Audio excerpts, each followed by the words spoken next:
Good afternoon. It's Wednesday, July 26, 2023. The school board workshop is now called to order and the time is 12:02. Board member Langford Fleming will be joining us virtually today. There are 3 items on the agenda. First is the media center and classroom library processes, followed by a year 24 budget update, and after that is the agenda review of the July 31st, 2023 regular action meeting. Dr. Bernier, would you like to introduce the...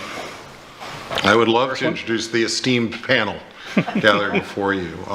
We are very pleased to have the very great individuals who have worked really hard. Dr. Quisenberry, Dr. Spiro, Candace Aliveto, Corey Huffman, and our amazing school board attorney, Kathy Dupuy-Bruno.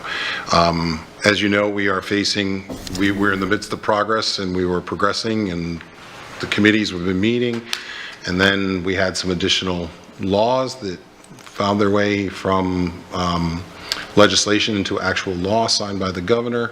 So I think before we say anything, this has been a transitional and developmental process. That it means very simply, this team has had to be agile, and they've had to continue to shift to meet the expectations not only of the community, but also of our law, of the laws of our state of Florida. So I'm going to let them take you through their best thinking at this time. I'm stealing a line from Dr. Spiro. What we are interested in today following the presentation is your conversation. Your conversation becomes critical to any minor or larger changes you would like to see as a board to what's being presented today, because then the team will work in earnest in preparation for the briefing for Monday, because we have an odd cycle because of the need for a meeting in July. We picked July 31st on a Monday. So that's also a note to the community. The community is used to the board meeting on Tuesday nights. This one will be a Monday night meeting. And then in that briefing, they will brief on any changes you've asked for, and then that will give our community opportunity for open and public comment. So this is your workshop today. I know some of our community advisors are in attendance. We appreciate your attendance all the time, and I look forward to the team's presentation to all of you. So I'll turn it to Dr. Spiro, and he will begin the work of the best thinking the team has right now to ensure that we are in compliance with state law. Thank you very much, Dr. Bernier. Good afternoon, board. Good afternoon, board attorney. Thank you for everybody for being here today. Our goal today is to provide for you really a comprehensive overview on all of the media and classroom library procedures and processes that we have. It is an extensive presentation because we wanted to make sure that you are fully aware of all the procedures that we have in place, as well as our community. We think it's important that we are very transparent with all of the processes and procedures. As Dr. Bernier said, this really is a changing legislative landscape, and so this is our best thinking as a collective group as of today. And that collective group also includes our curriculum advisory, so our board advisory, the curriculum advisory committee. We've had multiple conversations with those members, as well as many community members have come and provided public input. Their voices were heard, and you will hear in some of our processes and procedures that we captured as much of that input as possible. It is important that our community owns this. We also understand that the media process is also a very polarizing topic across the country. We don't deny that. We understand that. So the lens in which we look is through the legislative requirements. Our job is to say, what is the legislation requiring us to do? Do we have clear processes and procedures that make sure that the intent of that legislation is fully implemented? So that is the work that we're going to be sharing with you today. As Dr. Bernier said, what we need from the school board today is your input and your direction. So giving us clear guidance, clear direction on the next steps will be very important for the work that we do for Monday, July 31st. Dr. Bernier, up on the screen you can see, I introduced the team already. So I do want to just say thank you very much to our legal team that has been very much a partner in this entire process. This is not done in isolation. There are many individuals that are at the table as we create the processes and procedures. Yes, we are the face of the presentation around the media and classroom library processes, but there are a number of people behind the scenes as well. I would also say to you that the processes and procedures don't reflect personal beliefs of anybody that are making these decisions, but rather our professional responsibilities to meet the legislation. And I want to make sure that that is underscored as well. These are our responsibilities that we have. And so you'll see that those processes do reflect that. Lori Houchin is up there in the screen as someone who is going to be presenting with us today. I want to let you know where she is. Lori is actually at a state panel. There is a best standards educational panel, and so Lori is with many members of our team that are at that conference right now, and that is valuable information that we have as we look at our best standards. And so Lori was up there, and I just wanted to make sure we give her some acknowledgement as well. So here's the agenda. Here's the roadmap of where we're going today. We are going to begin with our legal team, where they're going to give us legislative updates, the state statutes, board policies, everything that guides the work that we're doing around processes and procedures. We're going to begin with that. So there's a firm understanding of what is the new legislation, what does it say, what are the impacts of the words of that legislation, and then how that impacts the work that we do in academic services. We're then going to transition into, so how do we purchase materials? What does that process look like at a schoolhouse? What does that process look like at the district level? So we'll talk about the purchase process. And then we've begun the vetting process of classroom libraries. We shared that with you. We're going to give you an update, especially for our community as well. How are our classroom libraries vetted? How are we vetting our media center as well? We're going to talk to you about a back-to-school form, a media access form. It is not a requirement of legislation that we have a back-to-school media access form, but rather this was based on feedback from the curriculum advisory and our public comment that came out of that board advisory that we are going to be bringing that form to you today. Then we'll transition to the challenge process. There has been new legislation around the challenge process that greatly impacts our timeline, it impacts what happens to books inside of our schools, and so we're going to talk to you about what the legislative requirements are, what are we doing to meet the law of that legislation. And then we're going to talk about stakeholder resources. We are very proud of the work that we've done in this particular area. We have tried to be extremely transparent around everything that we're doing. And so we're hearing when people are giving feedback, hey, have you considered this? Have you considered that? And we're trying to make sure that all of our communication avenues are open. And we are also very open to feedback on how to better make sure that it's streamlined for our communities. We're excited to share with you about our stakeholder feedback, our stakeholder resources. Finally, then I'll conclude with next steps. We're going to talk about all of that, and then we'll talk about, all right, so what are we doing as the school year begins and we matriculate into 23-24, what does that look like? And so that's the roadmap which we're going to go with today. And at this time, I'd like to turn it over to our legal team, Kathy DePay-Bruno and Corey Huffman. Kathy? Thank you, Dr. Spiro. Good afternoon, Board and Dr. Bernier. There are numerous statutes that apply and that we should be bearing in mind in our instructional materials discussion today, namely Florida Statute 1006.28, duties of district school boards, school superintendent, and school principals in instructional materials, Florida Statute 1006.40, purchase of instructional materials, Chapter 1014, the Parents' Bill of Rights, and specifically school district notification of parental rights, which is Florida Statute 1014.05. Those are all found in the Education Code. In addition, there are provisions in Chapter 847, the obscenity law, that we must adhere to as well, namely Florida Statute 847.012, harmful materials, sale or distribution to minors, or using minors in production prohibited, as well as Florida Statute 847.001, which offers the definitions. Florida Statute 1006.28 is the primary statute dealing with the appropriateness of instructional materials. It requires that the school board, who is responsible for the instructional materials within the district, create processes for parents and constituents to access what materials are available to the students within the district and who are participating in district instructional programs. It also requires a process for parents to be able to object to any material that they find to be pornographic or to be harmful materials. And 1006.40 sets requirements as to what instructional materials are purchased prior to them becoming available to students, and that those materials should also be free from pornography or harmful materials. It also requires that they be suited to the student's needs and their ability to comprehend the material in which it is intended to be used for instruction, and also to be appropriate for the grade level in which it is intended to be used for instruction. It further requires that the school board provide public access and public comment on the adoption of instructional materials.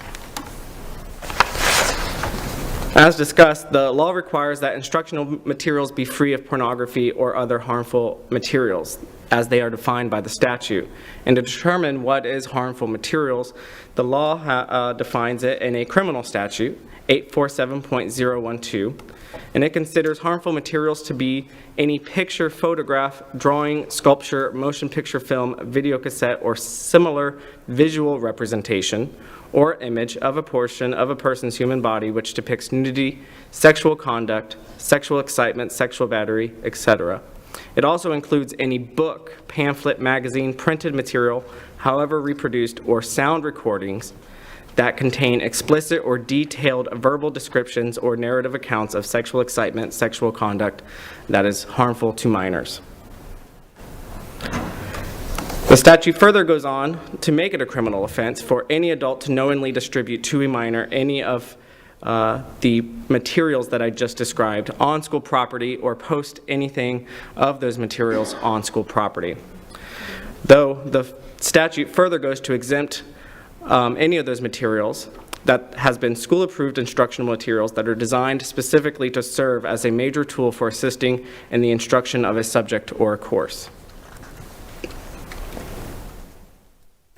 Florida Statute Section 847.001 definitions, subsection 7 states that harmful to minor means any reproduction, imitation, characterization, description, etc., when it predominantly appeals to a prurient, shameful, or morbid interest, is patently offensive to prevailing standards in the community as a whole with respect to what is suitable material or conduct for minors, and, taken as a whole, is without serious literary, artistic, political, or scientific value for minors. This provision codifies what we call the Miller test, which is taken from the United States Supreme Court case of Miller versus California, 413 U.S. 15, 1973. We must always balance free speech and censorship to avoid a constitutional violation, as the right to free speech is codified as the First Amendment to the United States Constitution. Miller assists in that delicate balance, as it states that obscenity is not protected under the First Amendment. To help determine if a media is obscene and not protected, the Supreme Court established a three-pronged test. 1, does it appeal to a prurient interest when taken as a whole? Prurient meaning having or encouraging an excessive interest in sexual matters. 2, does it involve patently offensive sexual conduct? 3, does it contain literary, artistic, political, or scientific value? You will notice during the presentation that information is sought throughout the process, from the ad hoc committee to the appeal before the school board, to assist with the Miller test analysis. Based on 2023 legislative changes, the district must also conform to Section 19 of the definitions in Florida Statute 847.001, which defines sexual conduct, and I'll just read it. Per the statute, sexual conduct means actual or simulated sexual intercourse, deviant sexual intercourse, sexual bestiality, masturbation, sadomasochistic abuse, actual or simulated lewd exhibition of the genitals, actual physical contact with a person's clothed or unclothed genitals, public pubic area, buttocks, or if such person is a female, breast, with the intent to arouse or gratify the sexual desire of the other party, or any act or conduct which constitutes sexual battery or simulates sexual battery. excluding a mother breastfeeding. If any material in the media centers violates this definition, it must be removed. Both House Bill 1467, passed in 2022, and House Bill 1069, passed in 2023, are incorporated in the district's process addressing instructional materials. House Bill 1069 is the new bill that, amongst other laws, revises Florida Statute 1006.28. One thing that the bill clarifies is that instructional materials not only includes media library materials, but also includes classroom library materials. The objection to instructional materials form, or the challenge material form, and its contents at some point will be prescribed by the State Board of Education. The form must be easy to read and understand, accessible on the district's homepage, and identify the point of contact. Under the new bill, the parent or constituent has the ability to proffer evidence that the material is either pornographic or describes or depicts sexual conduct as defined. These are in addition to what was previously in the statute in 1467, which was the material was not suited to the student's needs or their ability to comprehend, or that the material was inappropriate for the grade level and age group.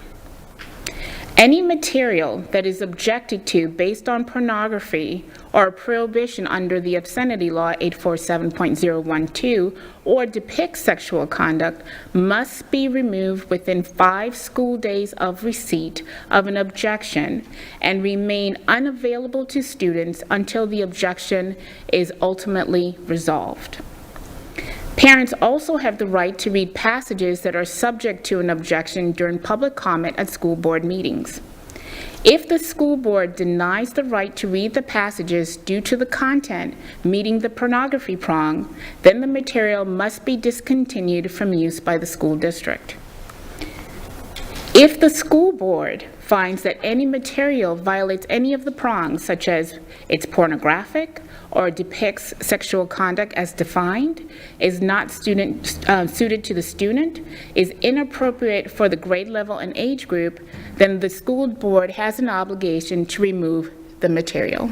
That's from HB 1069. HB 1069 also codifies Citizens Alliance versus Collier County School Board by mandating committee meetings to resolve an objection to instructional materials are properly noticed and open to the public, as these types of review committees fall under the Government in the Sunshine Law. The committees must also include parents of students who will have access to such material throughout the district. If a parent disagrees with a determination by the school board after a decision is rendered through our final district process, which is an appeal to the school board, the parent may request that the Commissioner of Education appoint a special magistrate. The special magistrate shall determine the facts relating to the school district's determination, consider information provided by the parent and the district, and render a recommended decision to the State Board of Education within 30 days of the request made by the parent.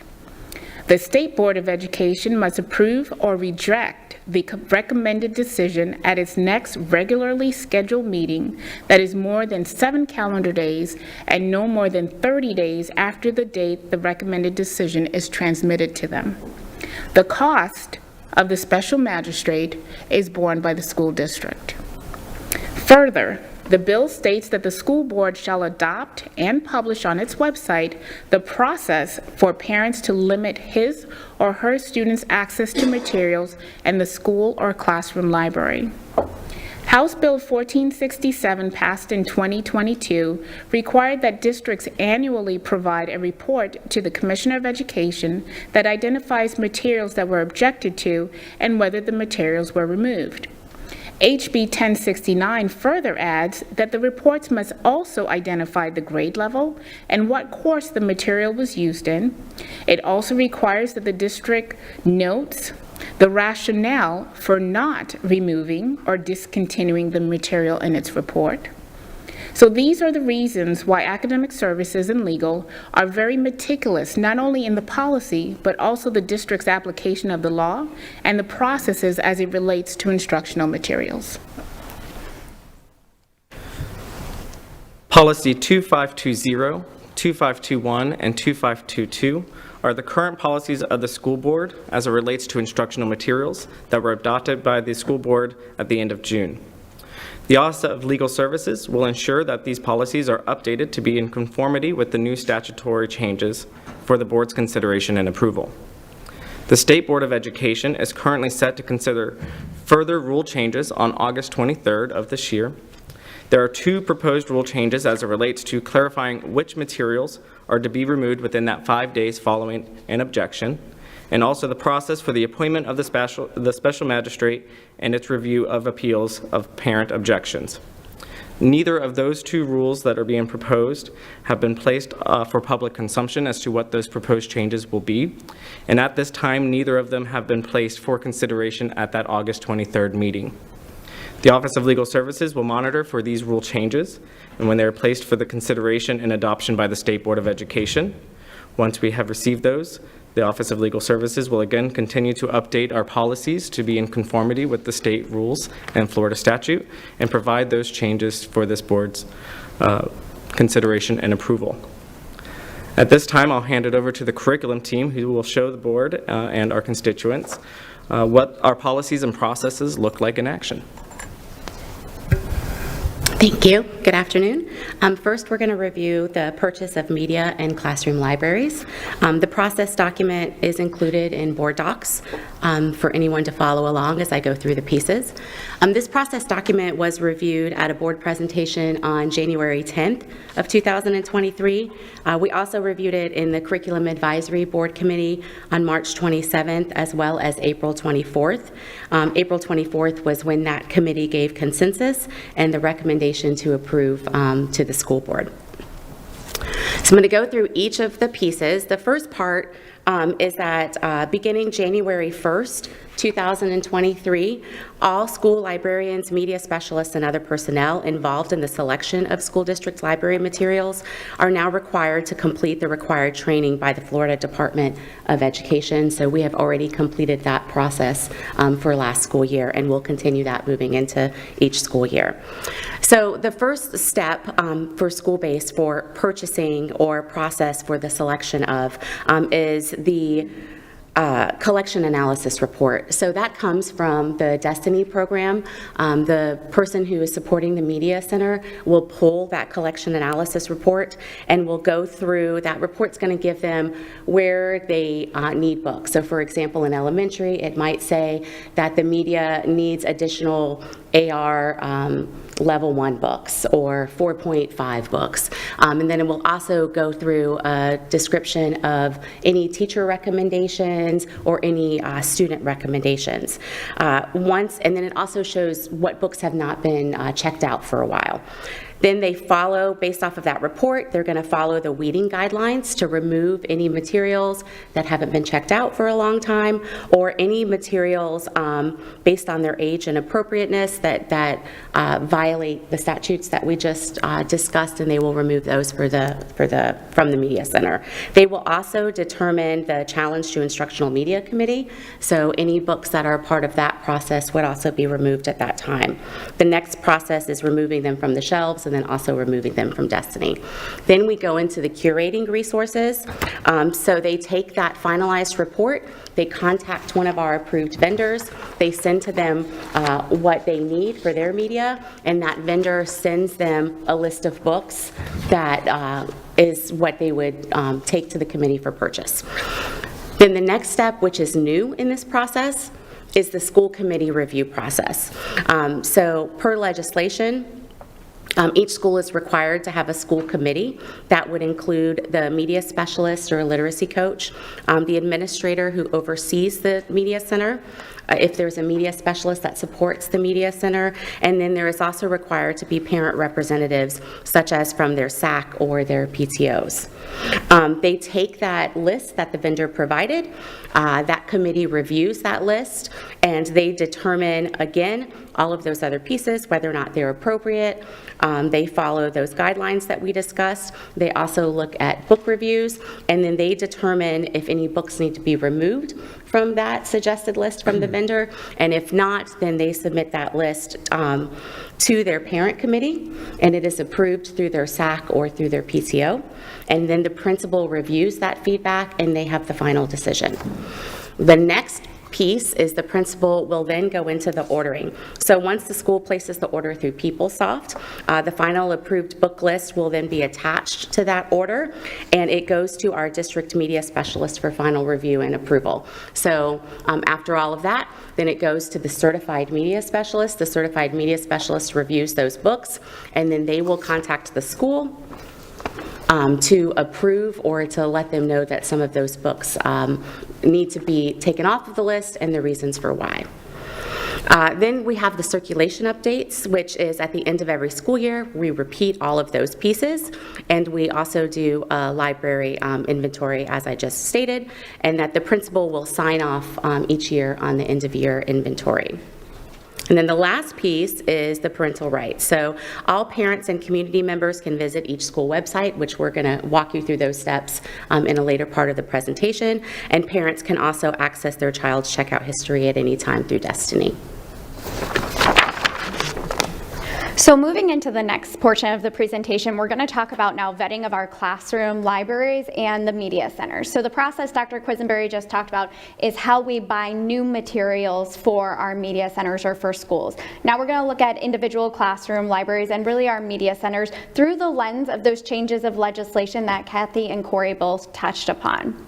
We started this process, or really I should say we ended the school year with a video from our superintendent and chairpersons on the updates to this process. So we closed out letting teachers know what would be coming their way, what we were asking them to do, but really the greater why. And as you see there, this ties back to our House Bill 1467 and 1069 that says we must inventory our classroom libraries. We very much so want our classrooms to be full of those books for students to have robust access and a variety of those. But we need to go through the inventorying process first, ensure that all of the books are meeting new requirements in there. It linked in this presentation is the actual message. So for any of our community members who would like to hear what was that message that was provided, it is linked here. Inside, for backup material, we have the full process document, but it was really important to talk through how is this information getting to our schools? What do administrators know? What is their responsibility? And as well as Dr. Spiro had started, we've really leaned heavily on our curriculum board advisory as well for feedback. So in April and May, we did a training on this process with all of our principals and assistant principals to make sure that they were aware of the steps, because in both of those legislative pieces, it comes back to the principal. The principal is ultimately responsible for the materials which are inside of their buildings. So it was important for them to have a thorough understanding of the process. On April 19th, we trained all of our media support staff and certified media staff, which is very important here. Not all of our schools have a certified media specialist. So as you just heard Dr. Quisenberry say, that final step, that's why purchases come to the district office as a last step, because not every school has one of those. Every school is required to have somebody that supports and oversees the process, and they went through both our training and the DOE training. So the third bullet there you'll see is the Department of Education's required training, which was new as well this year. We also needed to submit a report on July 1st, and that will be an annual report of who has received that training. On May 31st, we sent an email to all of our teachers letting them know the process for inventorying their classroom libraries. And then on June 7th, we sent them a follow-up email. We noticed we were receiving several questions and a lot of the same questions. So anytime we receive multiple, we put together an FAQ email to push back out to them to make sure they fully understood the expectations and how to go through with their scanning process. So this isn't on the screen, what you're seeing here, this says non-purchase classroom libraries. And the reason this says non-purchase is the district is providing at the elementary classroom level a collection of books. So every teacher starts off with a collection of books. So it was important for us to delineate these are non-purchase. These are the ones that a teacher is out buying on their own. Maybe they've earned rewards from Scholastic and they're putting resources inside their classroom. So these are different than our district approved or district provided pieces they hear. While they go through this process, legislation says books need to be unavailable for students. So the first thing we let teachers know is please make these books unavailable to students. We ask them don't take materials home. Making unavailable is in a cabinet inside of your classroom, close them up. We're not asking you to pack them away. We're asking that they're unavailable for students. Then administrators needed to verify that. Again, this comes back to the principal lens. The processes all very much so rely on the principal ensuring that these processes are being followed in their schools. The teachers have been using an account called BookSource. This was a free account. As our media team had scoured and looked for what would be the easiest way, BookSource at the time of implementation was our easiest way for teachers to create an account and scan in the books for the purpose of having a place we could house them and be able to download those files. Once they scanned them in, they were putting them into a shared Google Drive. That shared Google Drive then gets submitted. A form comes down to the district office to let us know, hey, I've submitted my materials. Somebody go ahead and review them. And by that someone, it has to be a certified media specialist, which is very important to note. We have 10 certified media specialists at this time who are working our 98 schools and almost 6,000 teachers' classroom libraries. So we needed a process to know when a teacher was ready to have their materials reviewed. That certified media specialist then goes in and they begin reviewing based upon all of those pieces that Kathy and Corey just looked at. So everything that we've shared with this board previously about what the ad hoc committee reviews and how we approve instructional materials, the certified media specialists are doing the same thing through those lens of classroom libraries. From there, they're providing any notes. So if a book is going to be recommended that it is not available to a student, it needs to point back to a statute.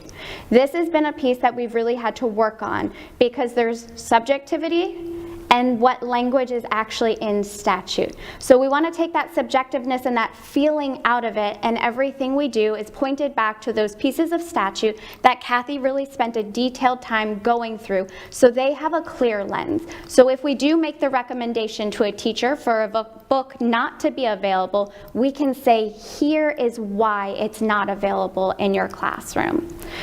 The school-based administrators are then notified with final approval. So once we said Ms. Alevato's books are ready to be available to students again, that administrator is notified. Any books that were not approved need to be removed, and approved materials can then go out on the shelves. So you're going to see here, this is labeled as our current process and there's a lot of steps to it. As we talk through this section, you're going to see we're making a transition that will be smoother for both our teachers, our administrators, and district staff to streamline our process. But it's important as you're hearing teachers right now, this is the current process in which they're going through to allow us to see their classroom libraries.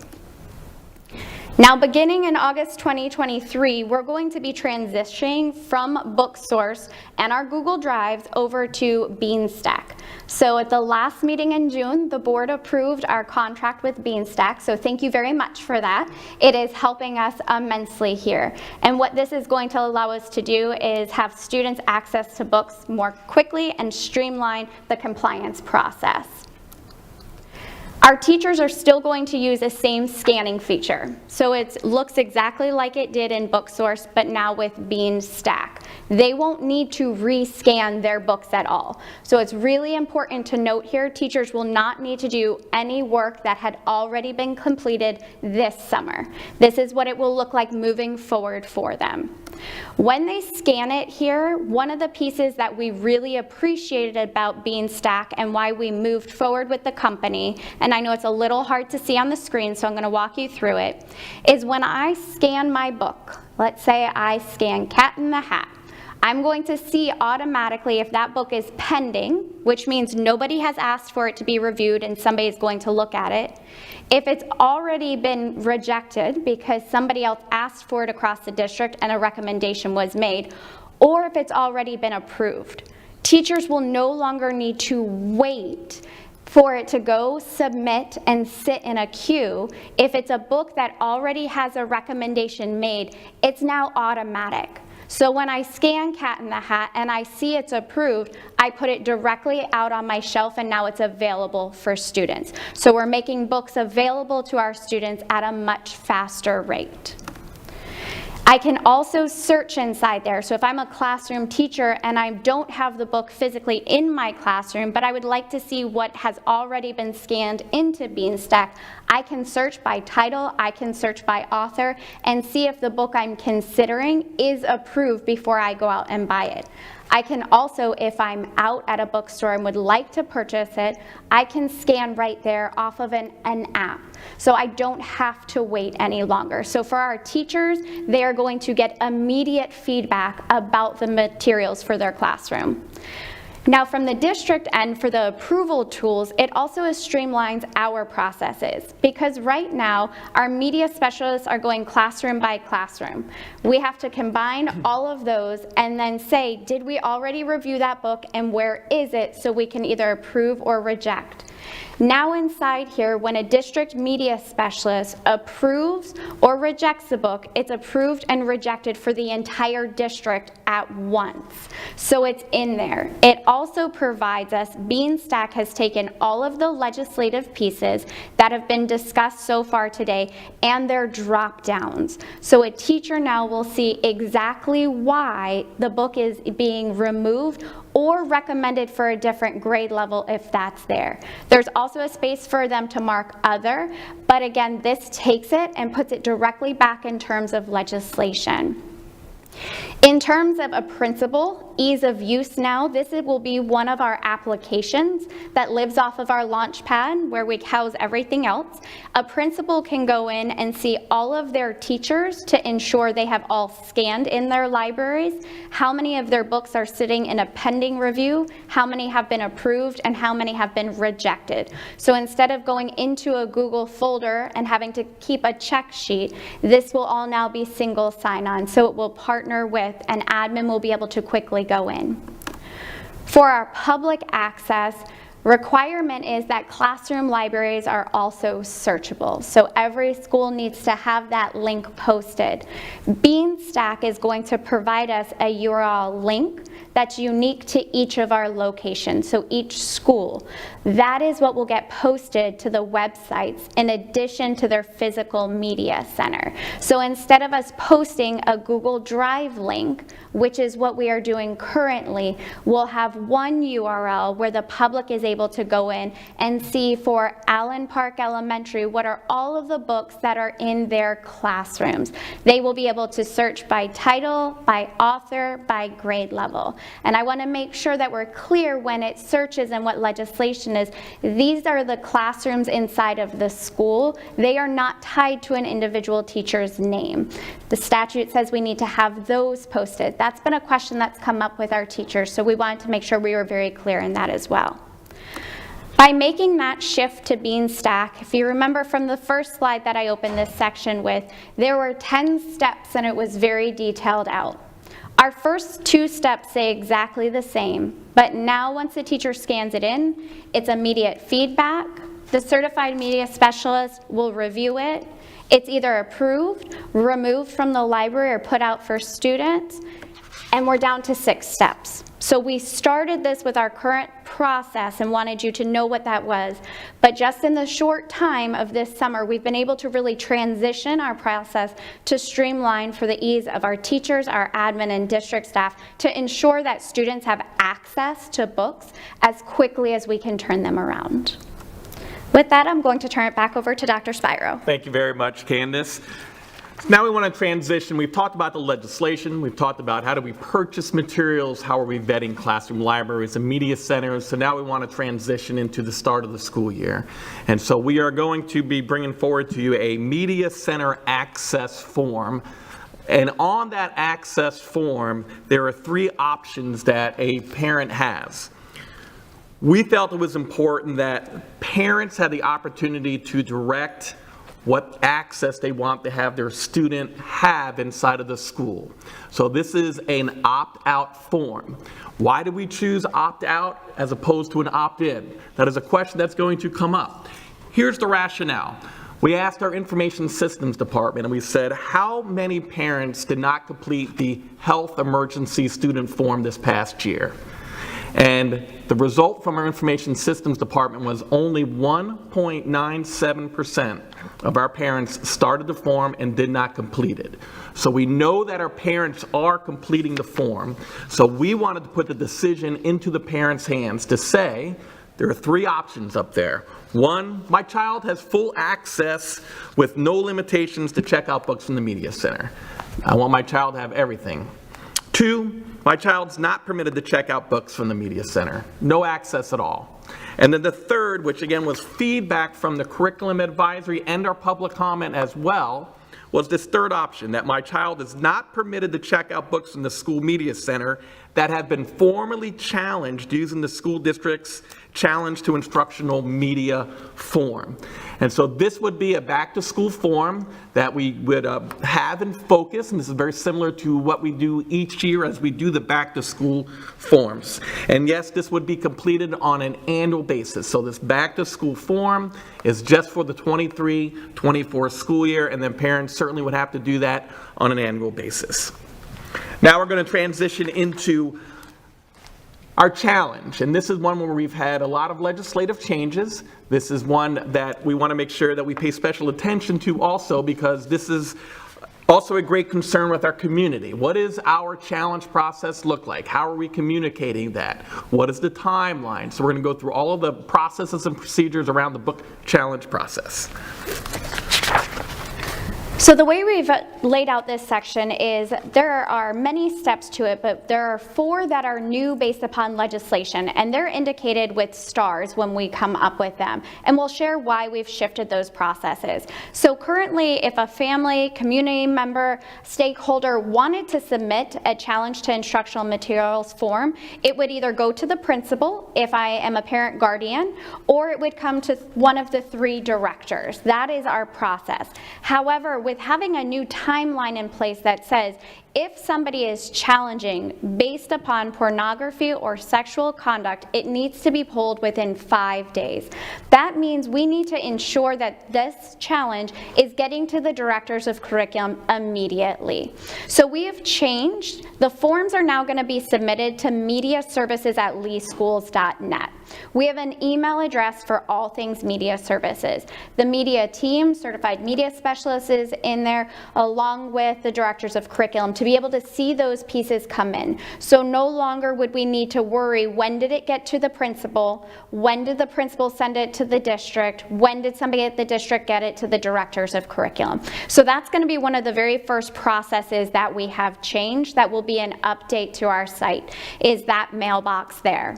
From there, there's also a new step. Previously, our process document was either the principal could try and resolve, the directors would try and resolve, or it would go to ad hoc. Now, the directors of curriculum can remove the material if it's a direct violation of statute. So if there's a direct violation, instead of it going to the ad hoc committee, it would be pulled at that time. Moving forward, though, if it needs to go to the ad hoc, there's been no change there. It would be recommended, it would be scheduled and public noticed on our district's webpage as to where and when that meeting will be held.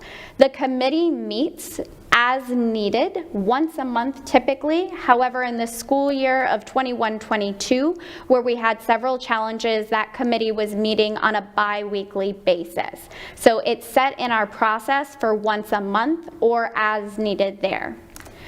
So again, we come up to another star, new. You heard Kathy speak on this one quite a bit, but books must be removed within 5 days of the objection if it is deemed pornographic or sexual conduct. So if the challenge comes into us and it's based upon either of those 2 pieces, the book must be pulled within 5 days. We're going to talk on the next couple of slides what this looks like for our schools and how we are verifying that this is actually taking place. Then the ad hoc committee meets. They make a recommendation, which goes to the chief academic officer. The chief academic officer will submit it to our superintendent, who then sends it to the school board chair and school board attorney. The directors of curriculum provide the outcome to the petitioner. This one's a new one, so this is going to be a piece that's in there, is depending upon what the outcome is, if a parental consent form is placed on a book, then that will be at that time let schools know and flagged inside of Destiny that that book requires parental permission. So as Dr. Spiro just talked about our back to school form, which feeds from Focus to Destiny, if we have a challenge that results in a parent permission, that will also go into Destiny. That is our place where students, when they check out books, Dr. Quisenberry will talk about later, alerts pop up, and we have the books flagged in that manner. From that time, the documentation is then posted to our public-facing page. As we heard, we need to make sure that we have all of these materials posted and available for public consumption.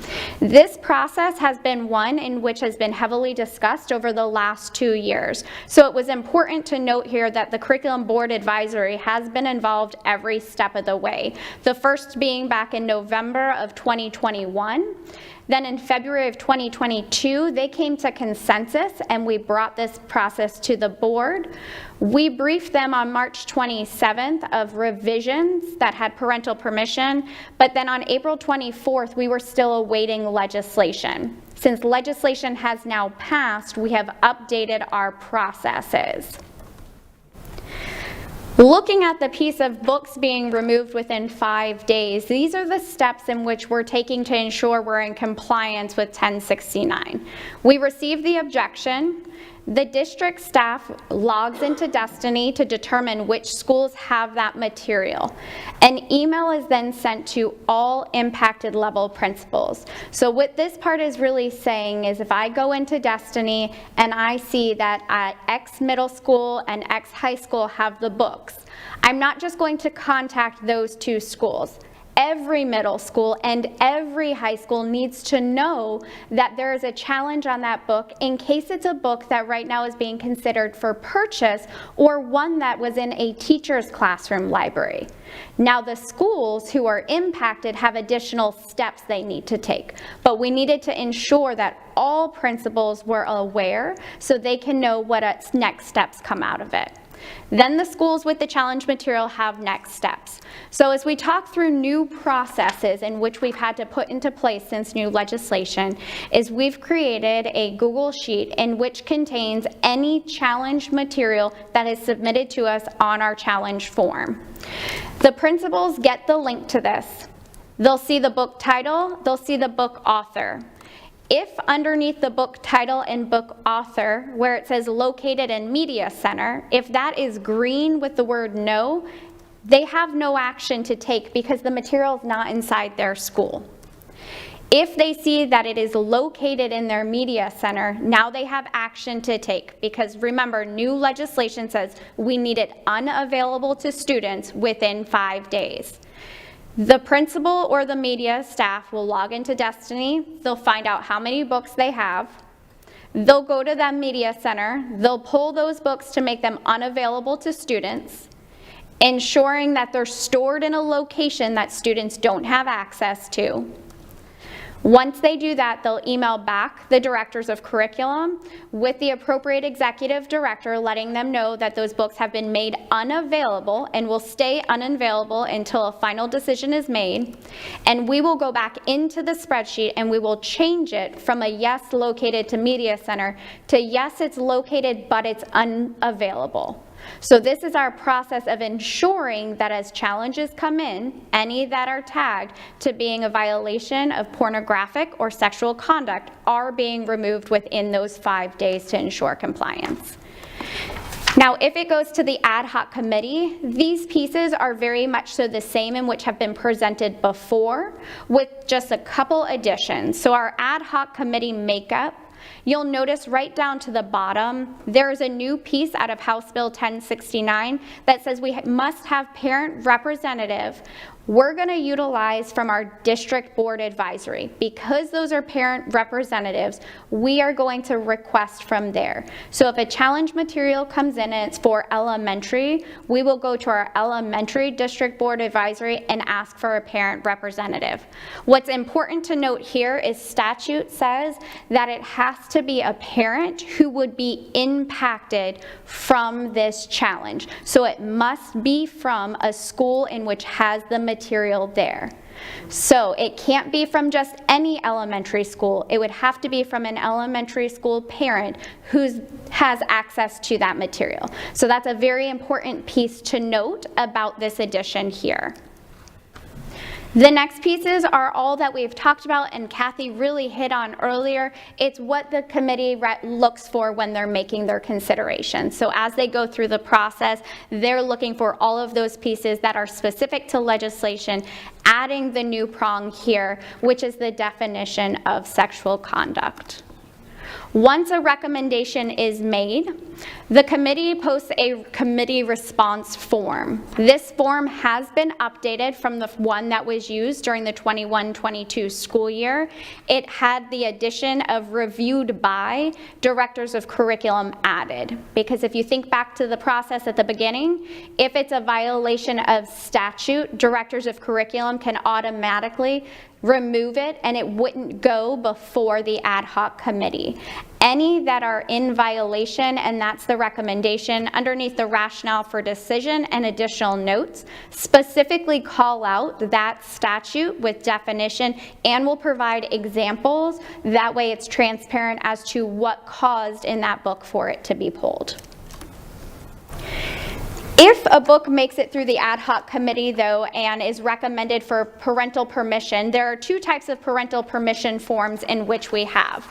The one on the left-hand side is a restricted media title. This is one in which went through ad hoc committee, but they decided there's something here that maybe parents should be aware of, have the parent choice before that book goes home.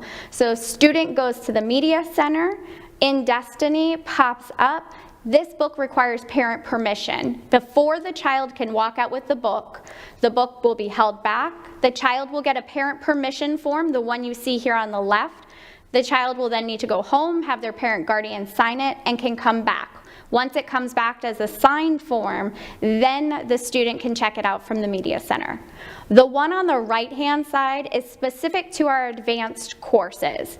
So this is that there may be content that is inside a book in which we need parents to be aware of, but it's gone through the Miller test. It has literary value to it, but before a teacher can instruct with it, the parent needs to sign off on it. So these are two very specific forms for two very specific reasons. One for our physical media center and one for our advanced courses. The advanced courses one will call out the book and the author.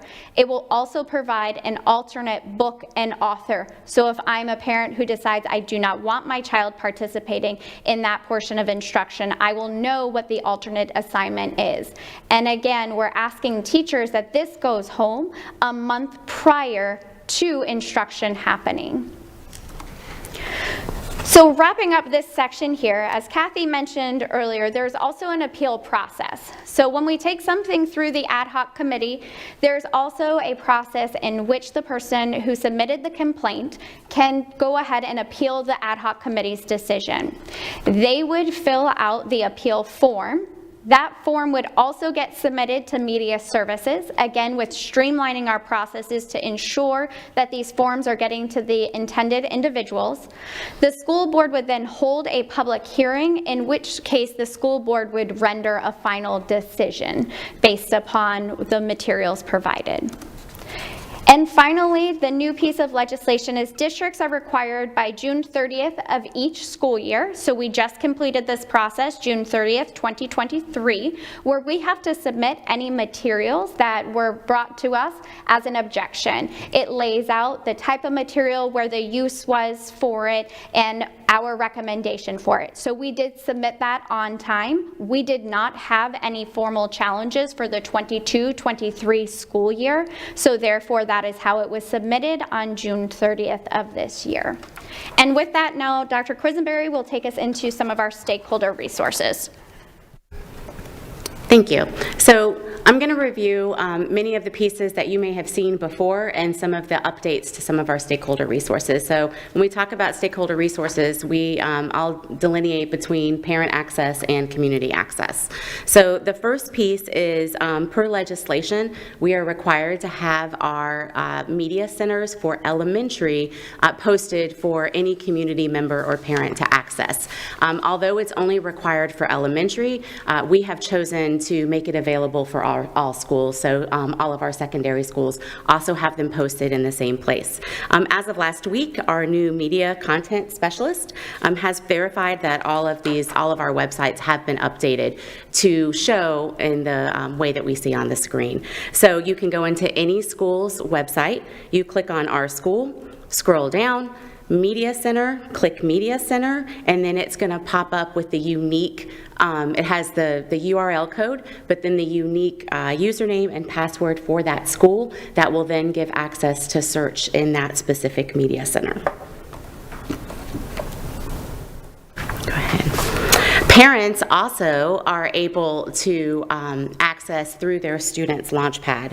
So if they go into their student's Launchpad, they can click on Follett Destiny, which is the physical media center, or they can also click on Overdrive, which is the digital media center, and be able to see all of the books that their child has access to. The other piece that, the second piece that this gives for parents is when they go into either of these programs, they're also able to see their child's history. So as a parent, I'm able to go in to see, as long as my child has been in the school district of Lee County, I can see all books that my child has checked out or currently has checked out. Ms. Oliveto talked about the parent preferences. So an additional piece for our parents is if a parent has a specific book or genre of books that they do not want their child to have access to, they are able to contact their child's teacher or school and put an alert on their child's account. So it goes into the student's Destiny account.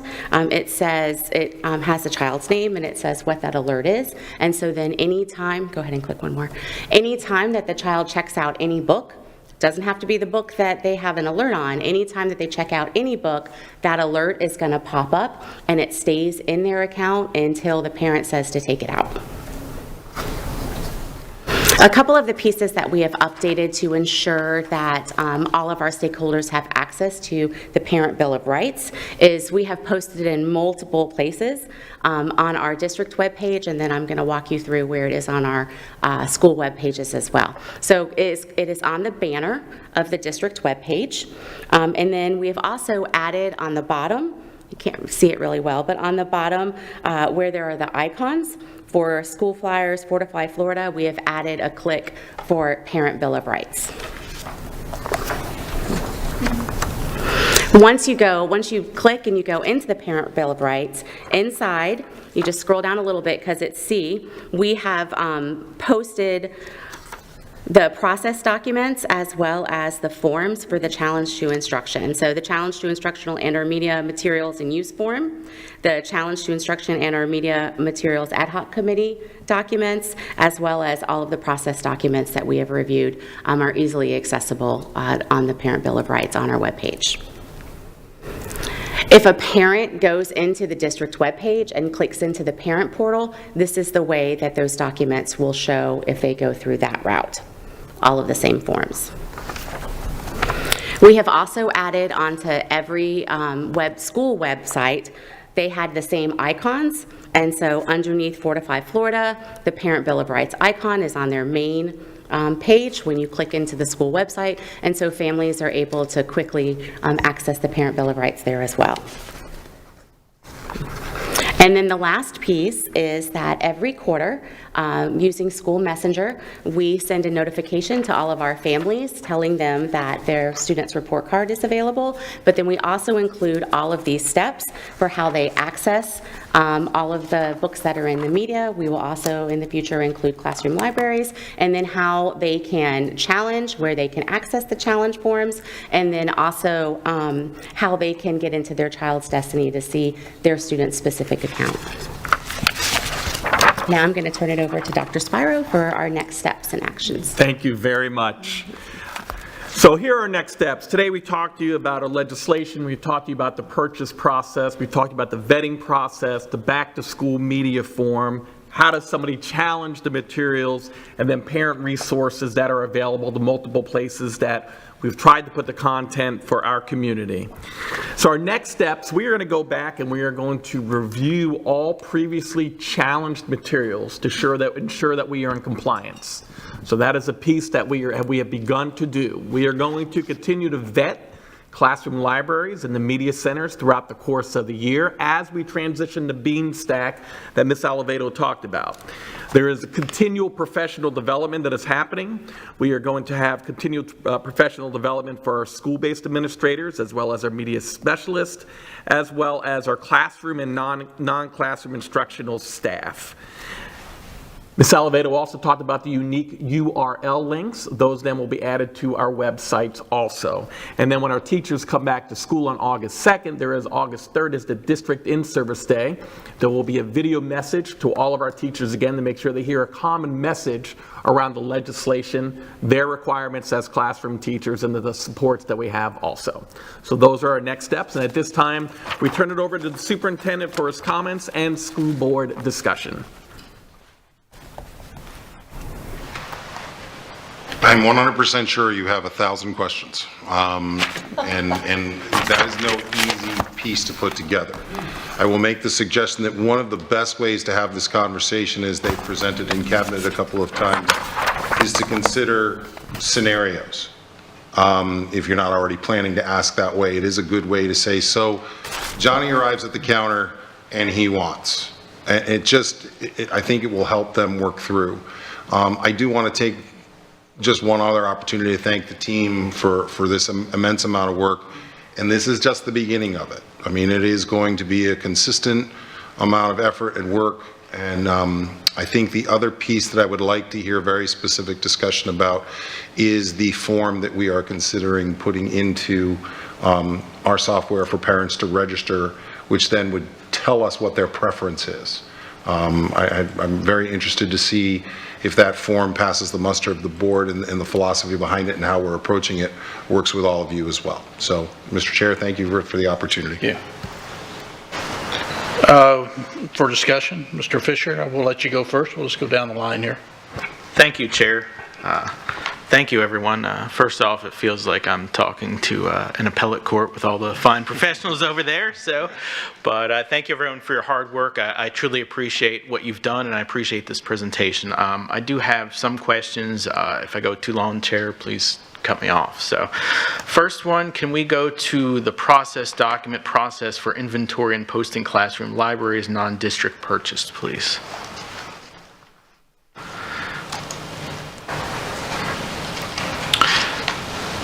Can we go down to item 16, please? Okay, I saw this a little bit on the presentation today. I hadn't seen it before. Can you describe, for the approval process, it talks about professional reviews, 2 reviews, and I saw a little bit in the presentation. Could you explain that process a little bit more to me, please? Absolutely. So when our team took the DOE training, the initial time, one of their recommendations in there is the professional reviews, which we had been doing, but they call out 2 specific reviews. And looking at this, it would be good to update here that ties the language, the same language to our challenge.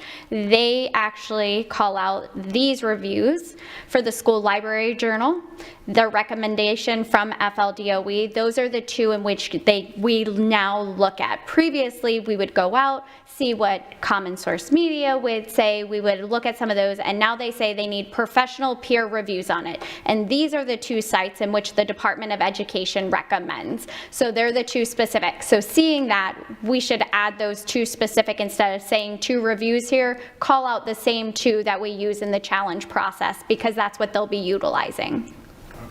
Thank you. Okay, that answers that. Next, Beanstack, you already answered about I gotten questions about teachers asking to rescan in. You answered that, I appreciate that. Beanstack looks like it's going to be a big improvement, especially with some of the instant access on things. Okay, now if we can go to page 40 in the presentation about the process, yes.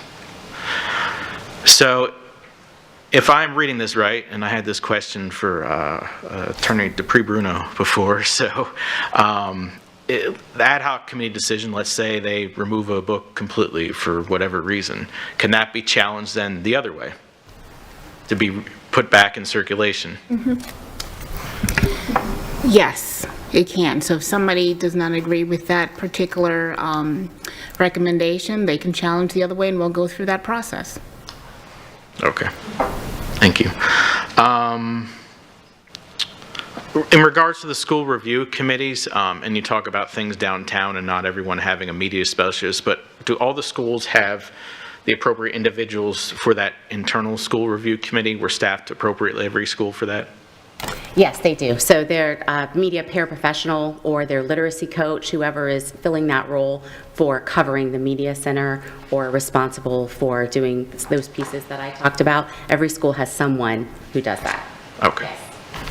And just to add to that, whoever that someone is also had to go through that DOE training. So the principal, the admin who oversees the media center, the literacy coach, whoever in that building is part of that, has to review the FLDOE training first before they can make those recommendations. Okay.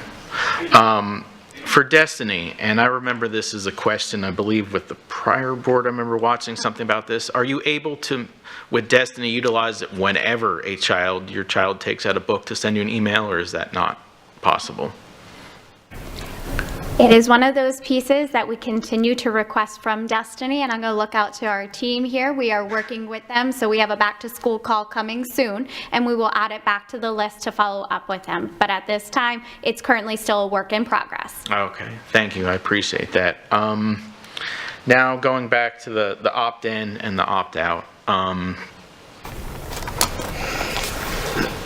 Question, not trying to put you on the spot, Dr. Spiro. So you talked about health forms, the 1.9%, and we know they're needed in the school. But my question on top of that would be, what about the ones that have not filled it out at all? So the information that I received from our information systems department was, that was the group of individuals that have not submitted a form, 1.97%. Okay. Okay. And this is just generally for the team. Mr. Fisher, excuse, can I ask a question on that? Yes. If they don't fill out that form, does that mean that we get to treat them or not treat them?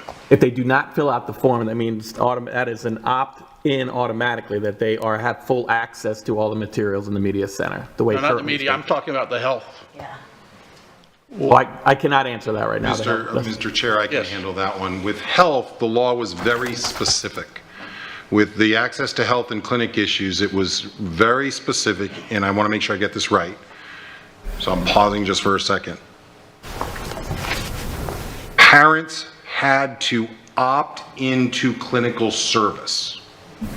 So if they did not fill out the form, their child could not go to the clinic and receive services from the health attendant or the school nurse. That was the way that law was written. It was very specific that it had to be an opt-in to clinical services. I will defer to my legal team, but in all the time I've spent with them, and you have as well, none of the media challenges, all this legislation is silent on an opt-in versus opt-out. Right. And what the team is recommending to us today, and Mr. Spiro did some additional research on his own without even me requesting it.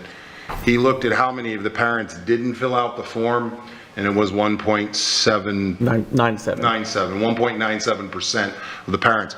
As you're filling out these forms, people do it because they want to get to the end. So, but that is a good question, and one that I was hoping would come up during the discussion. May I do a follow-up there, Mr. Fisher? Yes. I feel like, I would think the reason we would not treat them is it could be some harm. If we treated them, let's say they were allergic to something or whatever, they could be harmed. And that's why, without a parent's permission, we do not treat them. I would submit sort of the same thing on this access form. If there's something you don't want your child to read or be exposed to, and you don't fill out the form, I mean, that's on you, you didn't fill it out, but still the child could be harmed in that way. And I think there's no harm if it's the other way around. If they don't fill it out, it's only 1% or 2% supposedly, that the child would just have to get a permission slip. It'd take them one more day to get the book, and then the parent could actually sign it and not even be bothered with it from that point on if that's what they wished. I just think we're taking away the parental right. Just like in health, they have the parental right whether they can be treated or not. I think the parent should ultimately have that decision, and if they fail to fill it out, we shouldn't be making that decision for them. So I think it should be the other way. That's just my opinion. I don't know how the rest of the board feels on that. That if they don't sign it, basically, they have no access to challenged materials. That would be the default. So, Ms. Giovanelli? Just to add to that, parents or anybody, you don't know what you don't know. So how do you know how to opt a student out of a book that you don't know exists? I mean, so I think that to protect the child, because we should always be in the protection mode first and foremost, would be, so I agree with you. Because we don't know what books are actually there. So if the parent doesn't want that, then have them decide that at this time, at the time. So I agree with you, because obviously the inventory and books are huge, and some schools have certain books and some don't have them. It's because it all goes back to and that was one of my questions, was the principals have the ultimate say of what's in their library. So at the end of the day, what if one principal decides, I don't want any books that has foul language, inappropriate sexual content? What if they decide all that? Parents don't know that they made that decision because they're not involved in that. So there's a lot of unknowns, and so how would parents know to opt out of something without just making the decision right up front, like what you're saying, right? Thank you. Mr. Fisher, I interrupted you, so I'm going to go back to you, then to Ms. Morgan, then to Ms. Langford Fleming. No, you actually, both of you kind of asked some of the questions I was going to ask. So, no, I appreciate that. I have two other ones. So, I guess one's in regards to the opt-in, opt-out. Do any other school districts throughout the state, do we know if they do it differently with opt-in, opt-out? I do not have that answer for you today. We can gather the information and provide that at our July 31st update. Okay. Then I have a legal question. We all knew that was coming. Sorry, Attorney Dupree-Bruno. Now, if we go to a opt-in, is there any, from what you're aware of, you don't have to answer this now, in regards to case law or anything, any kind of chilling effect in regards to that? That's not the question I thought you were going to ask. Sorry. Effect. Well, we know that the statute is silence on it, so it doesn't speak to it at all. This is brand new legislation. There's really no case law out there that will address specifically 1069. That's as much of an answer that I can give you at this time. If you want to talk about First Amendment chilling effects, that's a whole other constitutional question, and I can take a look at that as well. Thank you. Okay. Mr. Huffman has a comment to add. I did want to add, based on the discussion by Mr. Persons and your question, Mr. Fisher, I believe that the statute is silent onto that because, as we discussed with the Miller test, there is a First Amendment right to free speech and free expression, and I believe that the legislature's intent was not to remove all access to media materials for the students, but to provide parents and constituents who have concerns as to what type of materials may be available to students, a process in which they, one, are informed of what's available, and two, based on what is available, what maybe should be considered for removal if there is potential that there is harm to a minor within that. And that's what these long processes that have now been created were intended to do. And I believe our intent was to say, you know, we don't have this requirement under the statute, but because we as a district appreciate parental rights, we want to give you this opportunity at the beginning to say, I agree with you in the legislature, give full access to my student, but also to tell the parents, to give them that access to say, you know what, I agree with other parents. If there's a reason to challenge it, I don't want my child even to look at it, or to say, I just don't want my child to have any access whatsoever. And so that was the intent behind this form. Thank you. Thank you. I appreciate that. In regards to what Mr. Persons and Ms. Juvenelli said, I'd be interested in exploring that further, but I also want to balance out to make sure there isn't, you know, we're not trampling anyone's constitutional rights, obviously, so that's very important to me. So I'm done with my questions at the moment. Thank you, Chair. Ms. Morgan? I do have a couple of questions, but I will get to this business about the opting in. What did the curriculum committee, I mean, you obviously came down on one side, so what was the thinking in terms of doing the opt-in as opposed to opt-out? The curriculum committee members, this was their recommendation. Now, there was feedback from public comment, that was the other way as well, so I knew this was going to be a topic that would have a robust conversation, but for the committee members, they wanted to have the parents' rights to decide yes or no, but not close access, but begin with access, and then let a parent choose to restrict the access for their child. I mean, my feeling would be not to change it, because I believe that if a book's been challenged and it's been put back on the shelves, for all intents and purposes, we have protected that child, and I see no reason for us to act in loco parentis by denying a child when a book has been challenged and put back on the shelves. So I do not agree with the notion of changing it to, to making it impossible for a child whose parents do not fill out a form to have access to challenged books. So that's one comment. And some of my comments, actually, basically, this is an incredible presentation, this walkthrough. And as I was writing all my questions down, you were answering them as you went through the process. So, but I do have a couple. When the district reports to the Florida Department of Education at the end of the year regarding, so this is books that have been removed, not challenged books, but books that have been removed, right? It's challenge books? Okay. It's both. So let's say, I'm trying to think, Escambia challenges a book. And they have had a book challenge on a particular book. We haven't had a challenge on that book. Is the state going to turn around and come back to all the school districts and say, okay, Escambia, you're going to drive the decisions being made in the rest of the school districts in the state? And that is a snarky comment, and it's a political comment, but I'm putting it out there. The other comment I would make is that there's a phrase, and I've been sitting here trying to think of the phrase, when alerts are provided on the radio or TV, or when you're enroll in a college class and you're required to put what's it called?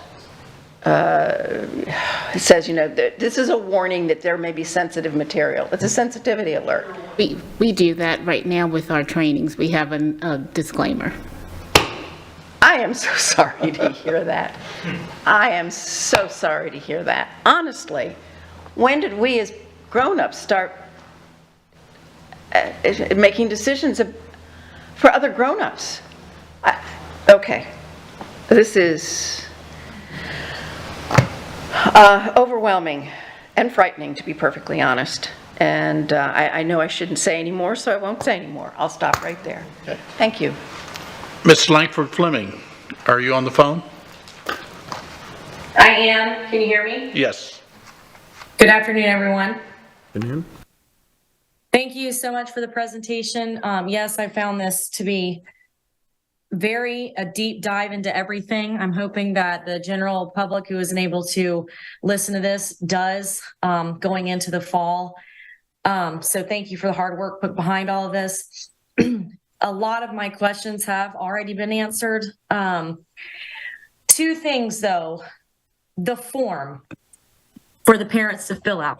I think it is imperative that we do our very best as a school district to make sure that all parents know about this form, that we try our hardest to get these forms in front of the parents in the beginning of school. I don't know how you're planning on doing that. Is it going to happen with the, preschool forms that we do in that preschool week, or what are the ideas on making sure to get this form out to everybody?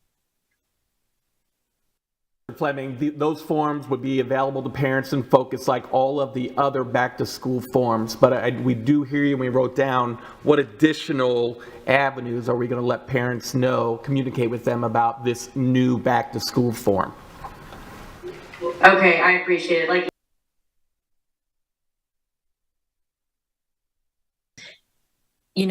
just a mass text saying, please check out the new forms that have been added for the 23-24 school year, I think would be a great idea.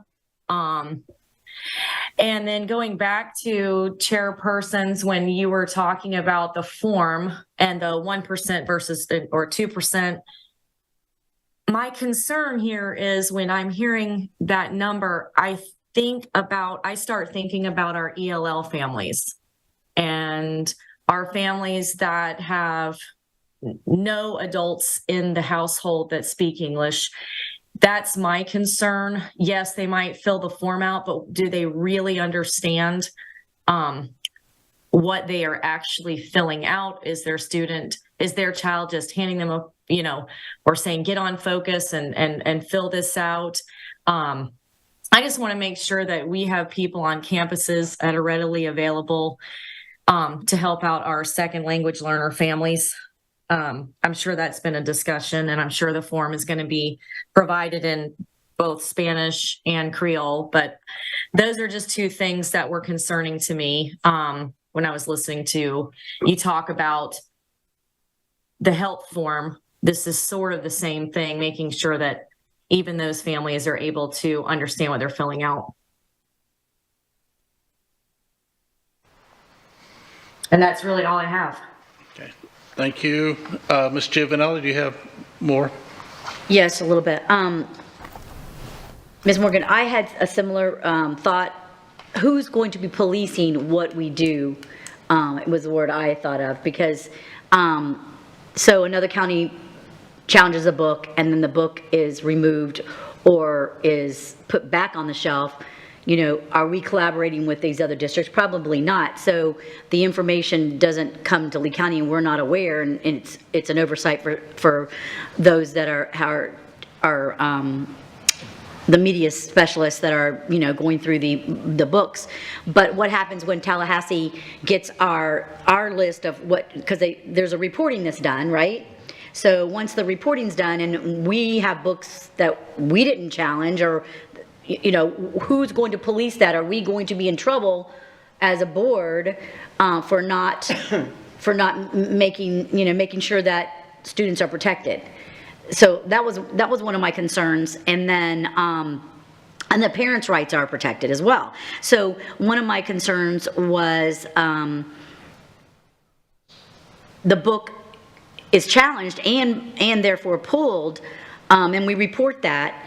and other districts don't. I mean, so there's this conflict of that. You know, who's then responsible? What if a book gets all the way challenged to the school board and we decide that the book was, didn't meet all the requirements and we put it back, yet Escambia decides it was pulled and then they take it off and they report that they challenged it and they took it off the shelf, and yet we kept it on the shelf. What happens to Lee County? You know, where's the accountability? Because I believe we're going to be held accountable. Two questions there, and they're excellent questions. Kathy already has her hand up, so I'm going to let our general counsel go first. So the first thing is that there are still some rules that we're waiting for the state board to finish formulating. As Mr. Huffman indicated, we thought that they would finish those August 23rd, but it's not on the list yet. So some of this is still developing and we're still waiting for guidance. So hopefully when we get the guidance, that will be able to answer some of your questions. I will also say that the list of all of the objectionable materials that were challenged and the rationale behind those and what was pulled or not pulled is going to be available to everyone. So I will say that people will be able to have access to it. If there's something that we missed, we'll be able to have access to it. And if it's in violation of law, I know that our curriculum development directors will be able to pull it. So we just, at this point, step by step, process by process, and continue to wait for the guidance. And general counsel, I'd just like to add, so what Kathy was saying is the same thing generally I was going to say without as much legal. We suspect that there's a reason why they're collecting all of these lists. We do suspect through rulemaking we'll get further direction and probably collection of challenge book lists more often, and there will be a cross-pollination probably potentially coming out of the Department of Ed, which would come to a district-wide contact at each one of the districts. We suspect all of these things. We just don't know yet because the law's been passed and rulemaking hasn't yet been completed. Okay, thank you. So, and I just have a couple more things. Mr. Huffman wants to add something. Okay. To give an example of an appellate process, generally when a court is looking at an appeals from a lower court who has made a decision, they give discretion. So the statute provides guidance for a judicial body to decide, here's the definitions, here are the things that you're looking at, based on the evidence you receive, please make a decision. And based on that statute, they give credence to the decision-making of the people making the original decision. And so then when it goes up to the appellate process, first they look, okay, do we feel like the lower body, the original court made the right decision, or did they abuse their discretion? And so with this appeals process that goes to a special magistrate and then finally to the school board or the State Board of Education for a final ruling if it goes through that full process, I think that's where you're going to see the accountability, Ms. Giovanelli, regarding these types of books. First, they're going to give credit to the decision-making authority of this board and their ability to take the evidence that is presented to you during these processes and the decisions you make, and should it be further appealed and they decide that maybe there's something that else that you should have considered, then they'll send that back in a very similar manner as an appeals process to the Supreme Court for the United States. So I hope that answers your question. That's a very, very good point, Mr. Huffman. So basically, when that State Board of Education either approves or denies the special magistrate's recommendation, I guarantee you that the districts will be aware of that final decision and we will be in compliance. And I assumed that, but it comes to us before it would go there. And I would hope that we as a board will be making the right decisions protecting children before it would go there, because when it goes there, that's a cost to the district as well. And so speaking of something that you mentioned, Mr. Oh my gosh, I wanted to say Corey, so I'm sorry. Guidelines. So that made me, I brought this up about a year ago. I would say guidance. So once it gets to a certain, it goes through the challenge process. If we just, not necessarily, I don't want to say the word flag, but if we rated that book, because some of it could be just foul language and that kind of content that some parents may not want their child reading. So, I mean, I didn't let my student or my grandchildren don't go to the movies based on the rating of that movie theater, and we have ratings on actual video games. I mean, so as well as movies. I read what things are rated before I watch it on Netflix, or, what the content is. So I don't understand why we can't do that and leave the books there and never ban any books. So a parent knows they don't have to go read that book to know the detail of it and know it's going to have that whatever content and it be rated that. And we only do it once it's challenged. If the book never gets challenged, the book stays on the shelf until it's challenged. So because that way then it leaves the books in the library and it protects the child with a rating of what an adult has decided on that book. And I think eventually, if you see more of this, you're going to have authors rating their books and for people to know the content in the long run. And so I think this is maybe the way that things are going with education and books. And I just think we start that. I would rather be proactive than reactive, and that is what the challenge process is, a reactive situation. And let's be proactive and nip this in the bud at the very beginning. And as a book is challenged, we rate it, the content, and we move on and it never really has to go very much farther. And we have that ad hoc committee that makes that determination. That would be my goal. One of the things on the slides 31, I noticed your slide was different from the slide that I had. And I don't really know why, and I don't know, one was different from what was starred in what we received on the board docs. It was different. That was just an update of the star. Okay. When an additional box was added, the star landed here on Directors of Curriculum. That is not a new piece. The new piece was here on the parental consent. Thank you. The one that is currently posted right now for community and has been updated in there has the star that matches this presentation. Thank you so much. You're welcome. All right, thank you. That's all I have for now. Thank you. I would like to say, when this 1069 passed, the one thing came up, everybody said, all these books are going to be banned. And the reality of it is the only books that are going to be banned are the sexually explicit books, and they're being taken out. The others are going to be challenged, and we'll probably have some kind of parental advisory put on them. I mean, a book that has, and the parent's going to be able to decide whether they can read it or not. That'll be up to the parent. But if a book has the F word 90 times or the N word 100 and something times like some books do, I mean, these books, a lot of parents say, I don't care. My child can read those. My favorite, the one I always bring up scenario wise, is Killing Mr. Griffin. They kidnap a school teacher to get him to change the grades.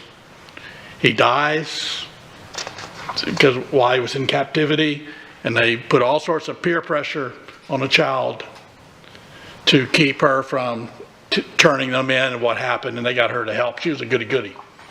So the book's about peer pressure, but it has all this violence in there of a killing of a school teacher. And as we know, we had that actually happen here in Lee County, Lords of Chaos.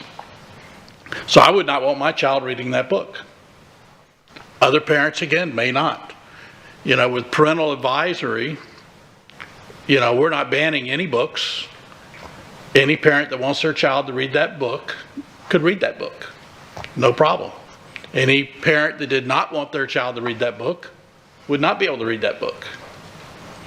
So I think the route we're going is very good because we're not really banning books except for this sexually explicit books. So I think that's we're going the right direction. It's come a long ways from when the bill first passed, and everybody thought, anybody mentioned two dads in a book, that book was going to be banned and taken off the bookshelves. Something along those type things. People do not Some do not want their child to read that, others have no problem. So again, this is, the route to go is not to have book banning, but I like the parental advisory aspect. And that's something that either the ad hoc committee needs to be able to say, we think this should go back on the shelf with a parental advisory, or the board, when it comes before us, we make that decision type thing. And I think that's where both sides get a lot out of that.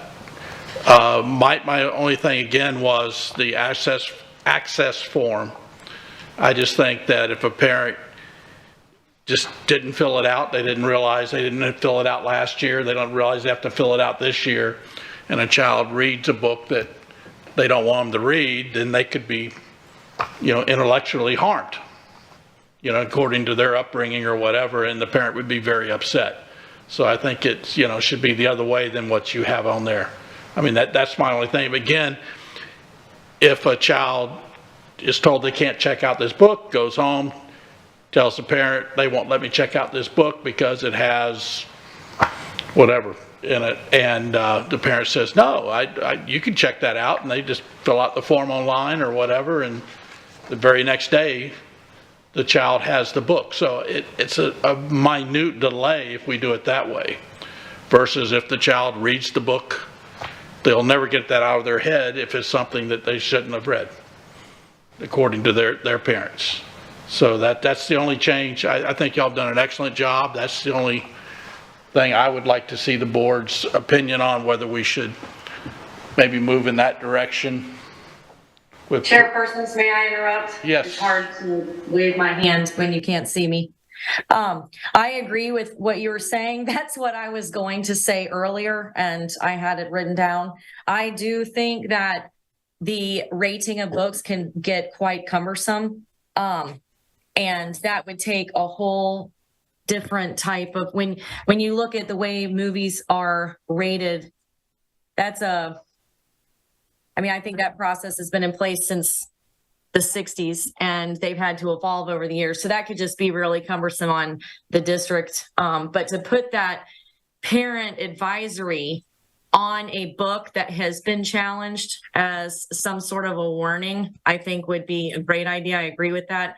And I also agree with your second statement about kids who don't come in without a book signed, treat it as though we cannot allow them to check out any of those books that maybe have that label on them until further permission is given. So I just wanted to make that clear that I did agree with that.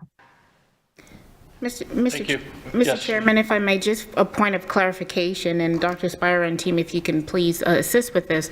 I do believe that when the ad hoc committee is reviewing, one of the options for them is to be able to say that this book, for whatever reason, needs parental consent. And that's why we have those parental consent forms, that if it's labeled that way and then a child wants to have it checked out, they have to go get their parent to sign off on. So I'll have Candace address that. And then the other thing with regards to, I just want to make sure, Mr. Chairman, that I'm clear. With regards to the access form, you're speaking only on the portion that deals with the challenged materials for the opt-in? Well, I think the access form should basically say for either challenged or parental advisory. If it's not signed, the child does not have access to either of those. I mean, it's tough because some people are saying challenged and parental advisory almost in the same context, but I guess they're two separate things. The book is first challenged.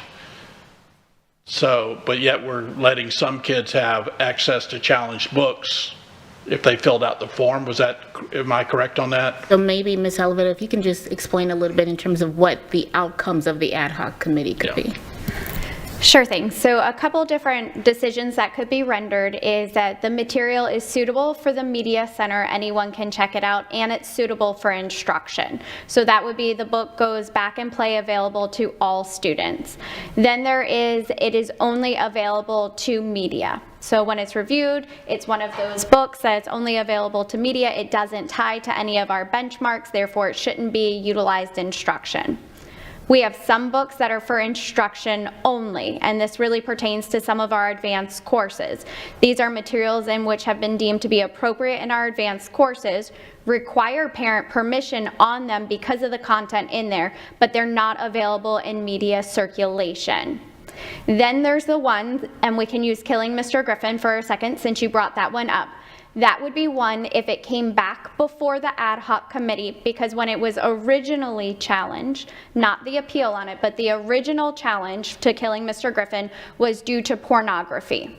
So when the ad hoc committee reviewed that book underneath the statute and the lens of pornography, it was found that it did not violate any of those pieces. If that book was to come back around to be challenged for a different reason, and the ad hoc committee determined this is a book that would require a parent to approve before a student checked it out, that would be the parent permission form on the left-hand side. That is in the media circulation, but due to content that is contained inside the book, the ad hoc committee has decided that it requires parent permission. We also have books, though, we'll use another book in which was challenged, was The Bad Guys and the One. That book didn't violate any state statutes. The ad hoc committee decided no parental restriction needed to be on there. However, it's on our district public-facing page as a challenged material. So the form, the way it currently lays out, is a parent could say, I don't want my child to check out any of those challenged materials, whether it's one that has a parent permission form attached to it, or it's one that had been challenged but was put back on there. So that one, that umbrella had really encompassed all, but some of the feedback you're providing us allows us to go back and consider if maybe we need to update the language to be a little more clear as what some of the decisions come out of the ad hoc committee. Thank you. And again, my main concern is whether it's an opt-in or opt-out type thing. So I just don't know where the board, Mr. Fisher. Thank you, Chair. Once in a while, one of these microphones, I'll get one of these days. Can you explain what you mean by, just to educate me on parental advisory, what would that mean from your concept? Oh, from mine? Yes. It just means a book was challenged, and there's something in it that a parent or a majority of parents probably would find offensive, but not all. I mean, for instance, like the examples, the scenarios I gave, a book with the F word all throughout it. To me, that needs a parental advisory. Okay. I don't even want to see it once in a book I'm reading. The N-word, you know, if it's been challenged and that's why it's been challenged. Yeah, and the one that was brought up a lot was Huckleberry Finn. Has the N-word in it. That's a classic book. Okay, I had to read it. But there are people that do not want to read that book, and I think it should have a parental advisory if it was challenged. And then the parent would say, why was that challenged? Why does it have a parental advisory? And you should be able to click and it says, it, you know, has the N-word in it. Or Killing Mr. Griffin has violence or whatever the plot. So I think that's up to the committee, or it'll be up to the board when it's brought before us, not me and not one person, to decide as a majority if that book should have a parental advisory on it. Versus we're going to ban this book. You know, we're not, I agree with Mr. Fisher. He said we shouldn't be banning books. That's not really our job. Yes. Thank you for that clarification. I just wanted to understand what that meant. First off, again, I want to thank the academic team, the legal team. You're really having to thread a lot of needles here, and you have a lot to deal with, so we truly do appreciate it. So I know you in a short period of time, so that means a lot. Just a couple things. The form, as I said, I'm on board with. Parental advisory, I'm open to listening on it. My only concern, well, there's a couple of concerns with it. First off is, you know, if it ends up, let's say 8,000 books get challenged, they all get parental advisories on it. Is it just noise at that point? It's kind of, it's why I'm not on board with the ratings. I understand what you said, Ms. Juvenelli, and I completely, agree wanting to be able to protect children and I'm fully on board of that. Same with, my own kids in school. But when I look at the movie ratings, for example, I mean, it just, I don't think they have much correlation anymore. There's a difference between, for example, violence in John Wick versus Saving Private Ryan. So that's why when ratings come to me, that's, as I said, it's noise. That would be my concern with it. I'm not on board with the rating system. And Ms. Langford Fleming had already mentioned that would be a lot of resources, a lot of time. Again, I don't know how that affects on a local and then a state level. I appreciate the idea. Parental advisory, I'd like to see a little bit more formation or understanding. As I said, I'm open to listening to that one, be open to possibly going that route. But again, I just want to make sure that, as I said, if, again, I know this is a legal thing. If it's, 70% have the books or parental advisory, or, I mean, at that point, does it really, I'm not saying it's get to that part, but I'm open to that. But thank you. Ms. Giovanna? I wasn't saying rating every book in the library. That was what Ms. Fleming said. I didn't say that.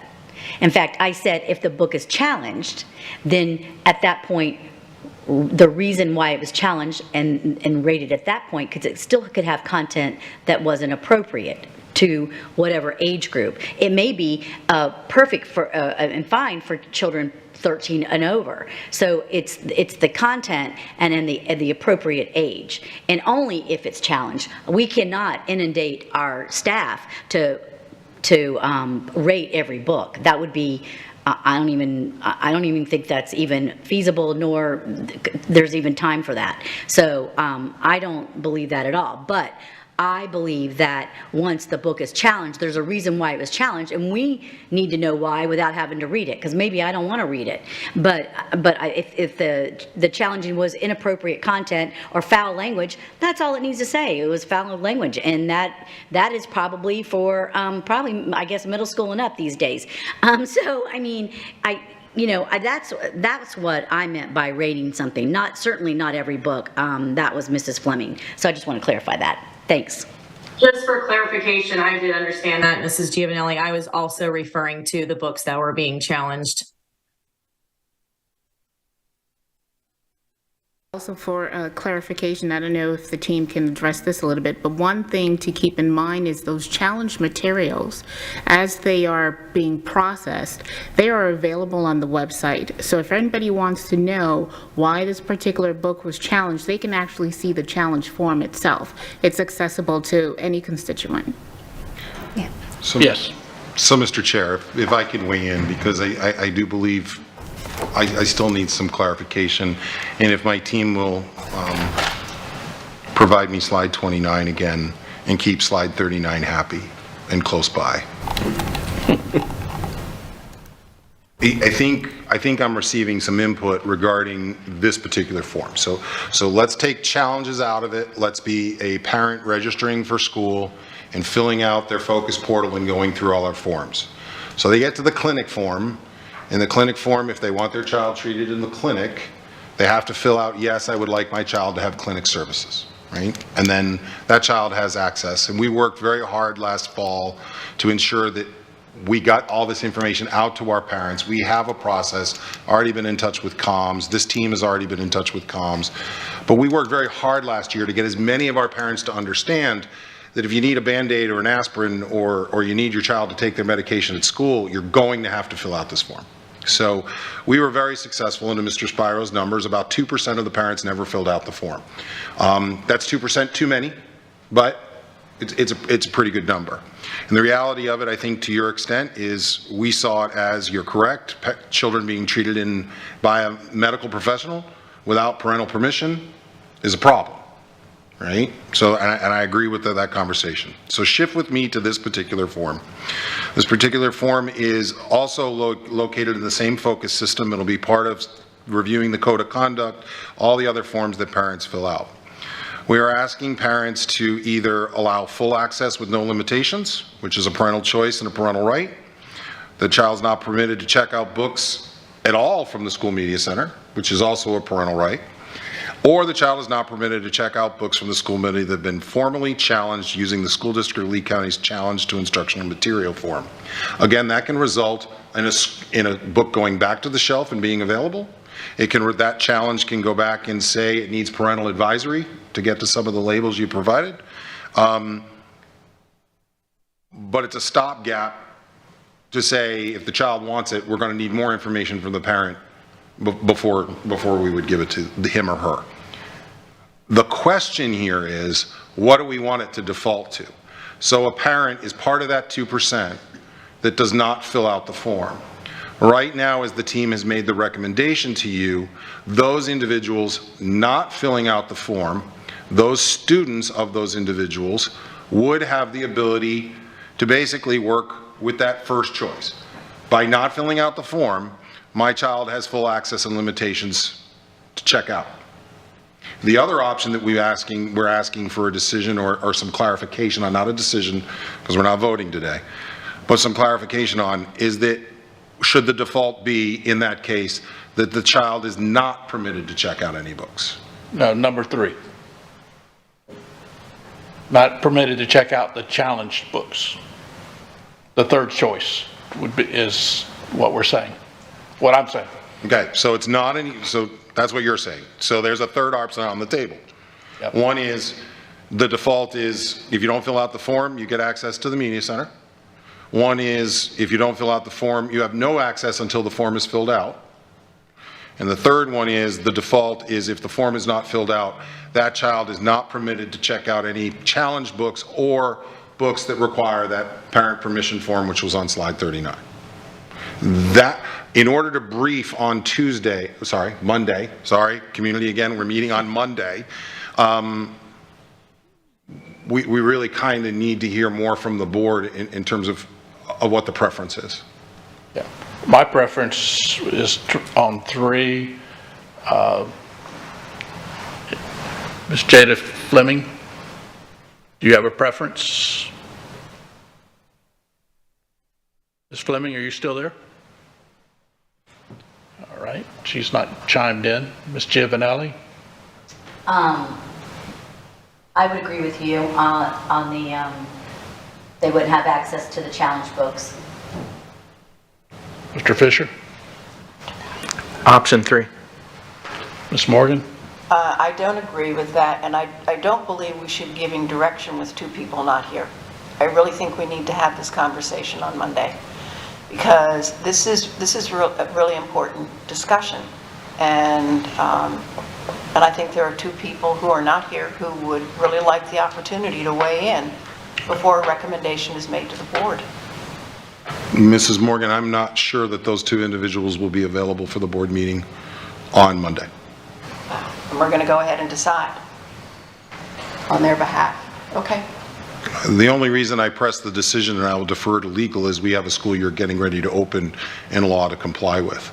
It doesn't mean that anything can't be revisited, but we have to begin to give our schools and release the focus portal for our parents to get their permissions and everything appropriately aligned for the start of the school year. And just to add to that, we do need to do the training that goes along with this as well, so. May I interrupt? I'm sorry. Oh, there you go. I had to get off and get back on. Yes, I agree with option 3. Thank you. I am hearing then is a recommendation to bring back to the briefing the position of that if a parent does not, if parents fill out the form, then their choice is honored. No problem.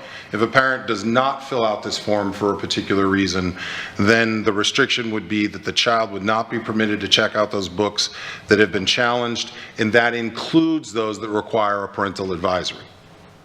So go back to 39 for me. That would mean all the books that were challenged, as well as any book that has been challenged and requires parental consent. I believe I have enough to work with the team to move forward on that issue. I still have a couple other things, but Hey, Sam. it's up to the chair. Sorry. Mr. Fisher. Real quick question on that. I'd asked this before, just if legal could research this a little bit more just for the briefing, just if we go with option 3, that would make me more comfortable on that. Thanks. And again, that's just a temporary hold. If either way, it's temporary. The way y'all were doing it at any time, they could have said, oh, I don't want my child to read this, and I'm now selecting to opt out of having my child, you know, but my only problem was the harm that could have come before that. So it's not a permanent thing, like they'll never be able to check out a challenged book if they didn't fill out the form. Just has to And be. then what we will do in implementation is we will then press on those individuals who did not fill out the form Correct. to get them to make a choice. Same way we did with the clinic materials last fall. Couple of things. I think there's been some really great thinking forward. I do believe at some point, if you want to look into a crystal ball, mine broke a couple of years ago when we had an infectious disease. But if you want to look into a crystal ball looking forward, I do believe if all of us are old enough to remember when music didn't come with labels, and then there were labels that were attached to music. I think eventually publishers may feel the pressure somewhere to begin to label books, maybe like a movie. I do appreciate this board's position on the individuals seated to our left and the people they represent, that if we were to go into a rating system of books without some state or national guidance, I think we might be stepping further beyond what the law expects from us at this point. The critical component is for parents to know where the challenged books are, to ensure that all of our websites are exact in their wording and that everything's located in the same place, to ensure that when they look for challenged materials, those folders are labeled and appropriately easy for a parent to understand. If they're looking up a title that begins with A, they would be able to look up all the titles at A through F. If they wanted to look up a title that began with the word vanishing, they know they would go through to the V file. I think it's really important to try to create as much access as we can in ease. And I know the team's been working really hard on this. The websites are being updated. There's a difference between similar and exact. And what I'm pressing on our team is for exact. That if they look for our district, they find our district. In some cases, some of our school websites say district. Right? We have to be similar. I've already asked Dwayne and some of the team members to come back. We want to review those expectations. This provides us what we need, and I want to thank the legal team for helping us with the appeal process. In the course of the conversation, I think it was stated that, you know, the decision of the board would then be rendered. Your decision has been rendered. But if the person challenging the material would like to go further, there are additional opportunities for them to go beyond this board. And to Attorney Huffman, thank you for the clarification. You know, you're, in a sense, in those public hearings, you're acting as a judicial board, a quasi-judicial board. And you will have protection at the appellate level as long as you made the best decision you could based upon the information that was provided to you. So I think that is where we're headed. I believe we have enough direction from the board to get ready for the briefing and to ensure that we have the opportunity to bring it back for that. And then I think most importantly for the public, again, that briefing is on Monday, and we can take public comment and see how we've landed amongst the hard work that this team has done in engaging not only the curriculum community, but the larger community, the curriculum council, but the larger community in this process. And hopefully by people listening in today, they have some additional time to provide some feedback to all of us, which I'm sure if they either agree or disagree or have concerns, they will be happy to do that to us. So, Mr. Chair, thank you for the opportunity to make a comment. Yep. Thank you, and thank you all for presenting today. That was an excellent presentation from all. Great presentation.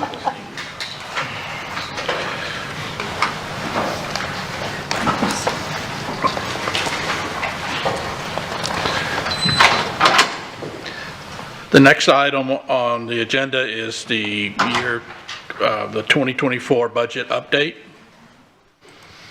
So, Mr. Chair, as the amazing CFO and her team make their way to the area, another lighthearted presentation on its way. Nothing too serious, just our operational budget for the 23-24 school year.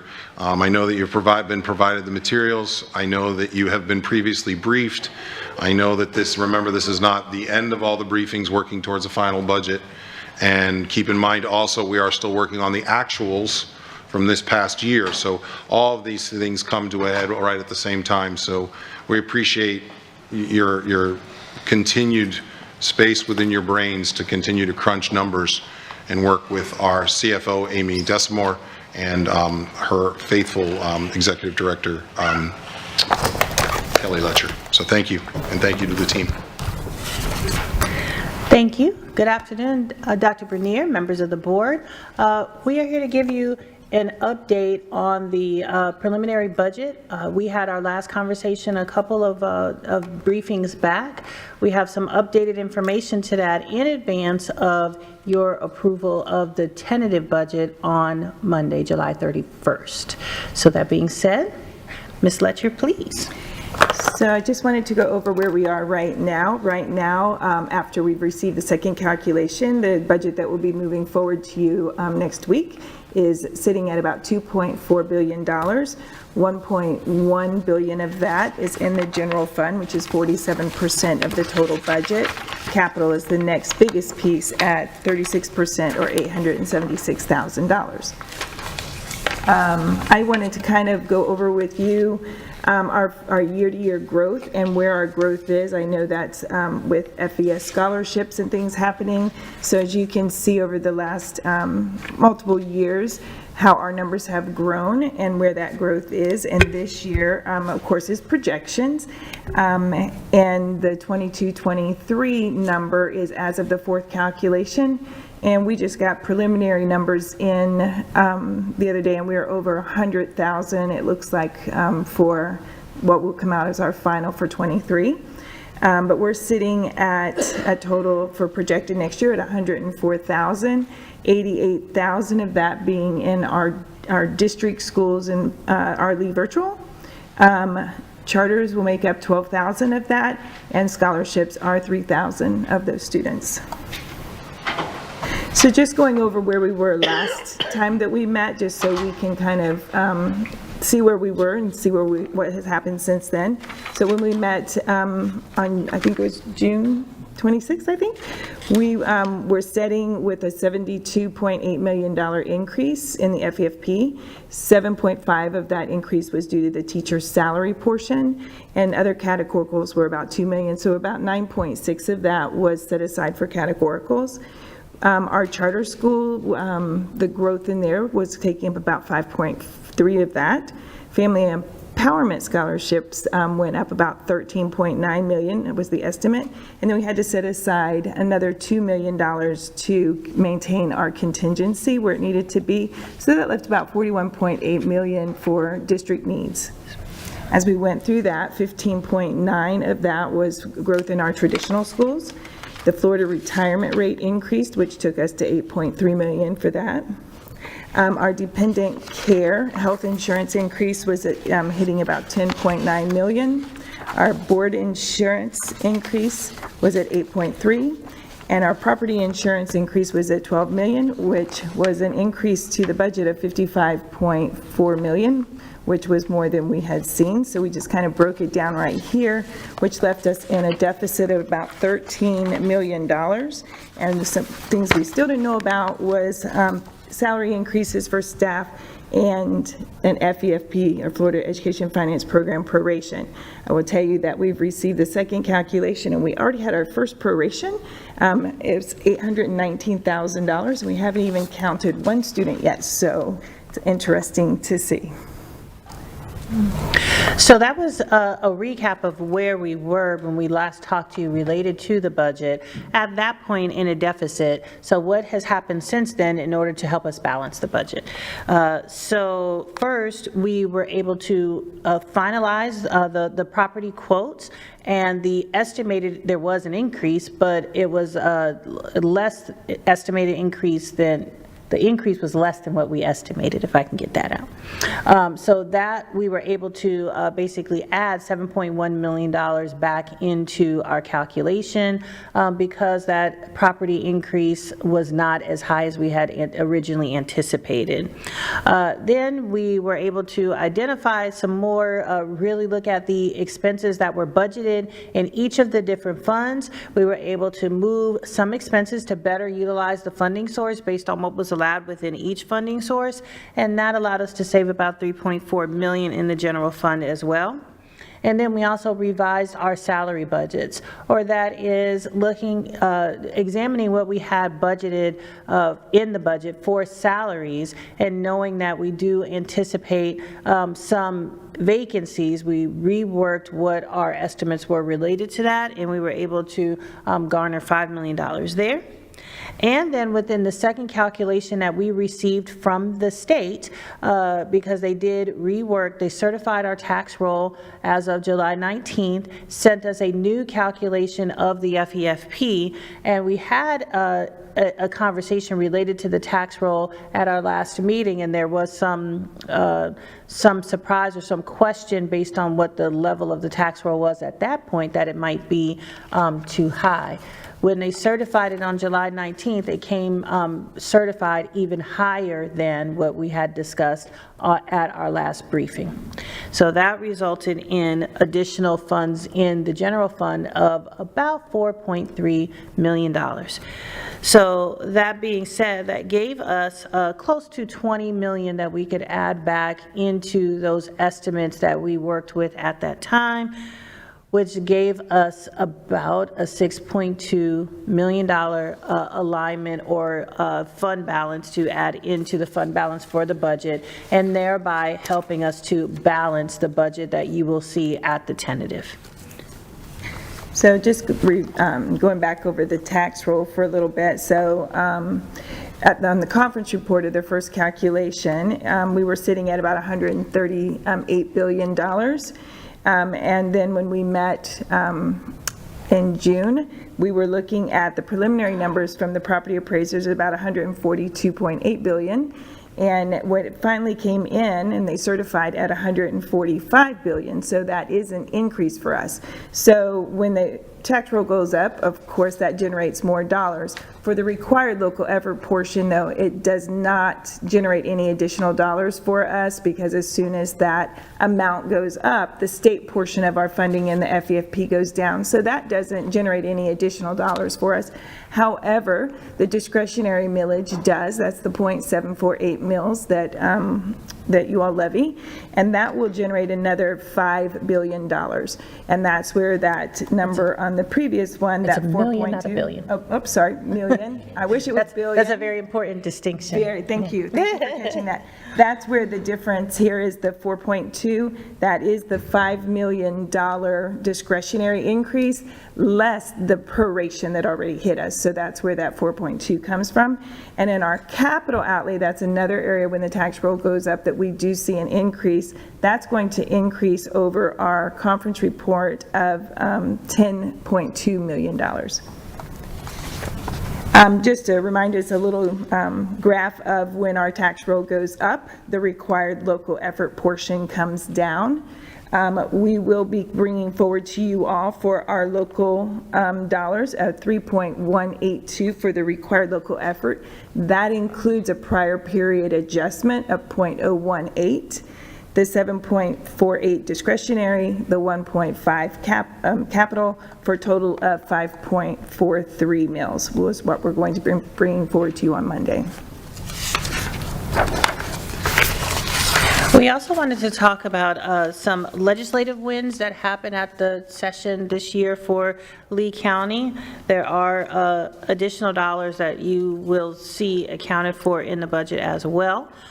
For career and tech programs, our expansion at Cape Coral Technical College, additional funds for safety technology to maintain safe environments at our schools, some funding to help support after-school programs, families being able to access those through scholarships, and then also additional help for Hurricane Ian in terms of recouping some of the losses that our county experienced financially through that disaster. So on the slides, the ones that you see highlighted or in the orange color, those are appropriations that were specifically for Lee County that we will access in this budget year. And then the one in blue was a statewide effort in which we will and we have and will apply for some portion of those funds, but that has to be approved or not at the state level. So that's the distinction between those two. The capital budget, you do have within your information, we had a tentative 10-year plan or a draft 10-year plan in your materials. At this point, that is just for some additional information and for later conversation because of the fact that the capital briefing that we had scheduled for today was postponed so that we could have all of our board members here for that important discussion. And so we'll hold off on most of the discussion of the capital plan. We do have noted here, though, within the revenues that we have in the capital plan, what our assumptions were of how we estimated those revenues over the 5 years. And then some important points that we know we're going to have to come back to is, you know, a 5-year and a 10-year plan is constantly under review as things change within the plan, and they will. We'll keep you updated, but the plan is a point in time and our best guess of what would happen at that point. We will definitely have to work and talk about when we get to the details of our plan to have an appropriate balance of revenue and debt and those things that we're able to fund in the plan, which will leave us in a conversation of talking about need that is unmet within the plan. So we will, or that is items that at this point wouldn't be able to be funded based on our estimates of revenue that we have. And we will be getting more into detail on those when we reschedule that capital briefing. So the timeline for what we have left to do or the things that are coming up in short order, you will see, according to TRIM, or the Truth in Millage Requirements of the state, an advertisement in the news press on July 28th. Those are advertisements that are formulated and approved by the Department of Revenue and has details about the tentative budget that you all will be set to approve on July 31st. So those advertisements will arrive in the paper on July 28th. We will come together again on July 31st for the FY24 tentative budget hearing, in which you will hear all of that information at that point. You all have, I believe, in your possession now the tentative budget book and the presentation, or in terms of the recommendations that the superintendent will be asking you to approve on July 31st. And then followed by the final budget hearing on September 6th. So just a preview of all of the things yet to come related to the budget process. I just want to clarify for you, the information, the tentative budget book, and all of the documents are in the board docs for the tentative budget hearing that should have been posted for you to look at. If you would like one sent directly to you, please let me know. We don't have a hard copy, we just have the electronic right now. And Dr. Bernier, Mr. Superintendent, we turn it back to you. I don't have any long discussion regarding this. I just want to thank Ms. Moore, the team, the chiefs that are present within the room. And, I'm sorry. Got my microphone. Let me start all over again. Yes. I want to thank the team. I don't have a lot of comments at this point to this. I'm interested in the board's discussion and the questions you may have for me and our financial team. I would like to thank our CFO and our Director of Budget, as well as the chiefs that are in the room, as well as not in the room, because there has been an immense amount of work to continue to find the dollars for the things that this board wants to commit to. I'm happy to see that some of the questions that have been asked of me recently regarding cost of insurance and how much that increase is, those are increases that would have been passed off to our teachers in the past and our other employees for the upgrade from the employer contribution, as well as the increases of what we call medical inflation. This board is once again absorbing those costs in this particular tentative budget and not passing those costs on to our educators, support professionals, and other employees. So I'm looking forward to your discussion and any questions you have for me or the team. We'll start at the other end today. Ms. Morgan? I have none, thank you. Okay. Ms. Langford Fleming? Not sure she's there right I now. have none, thank you. Thank you. Ms. Giovanelli? Thank you so much. So I do have a question. Last year's budget, what was our total students in the, our budget amount for those students? Like, I loved how you separated that out. And just for the record, I was curious about that. And then, do we know how much money we're saving with the proximity plan and transportation? I was just curious. Thank you. So you were asking last year's students this in the year's. FVFP. So last year's students, according to the fourth calculation, or that is the last one that we would have received in February, our FTE count was at 99,979. So just under 100,000 students last year at the fourth calculation, or in February. This year is a little over 104,000, so that is a difference of about 4,400 FTE. Thank you.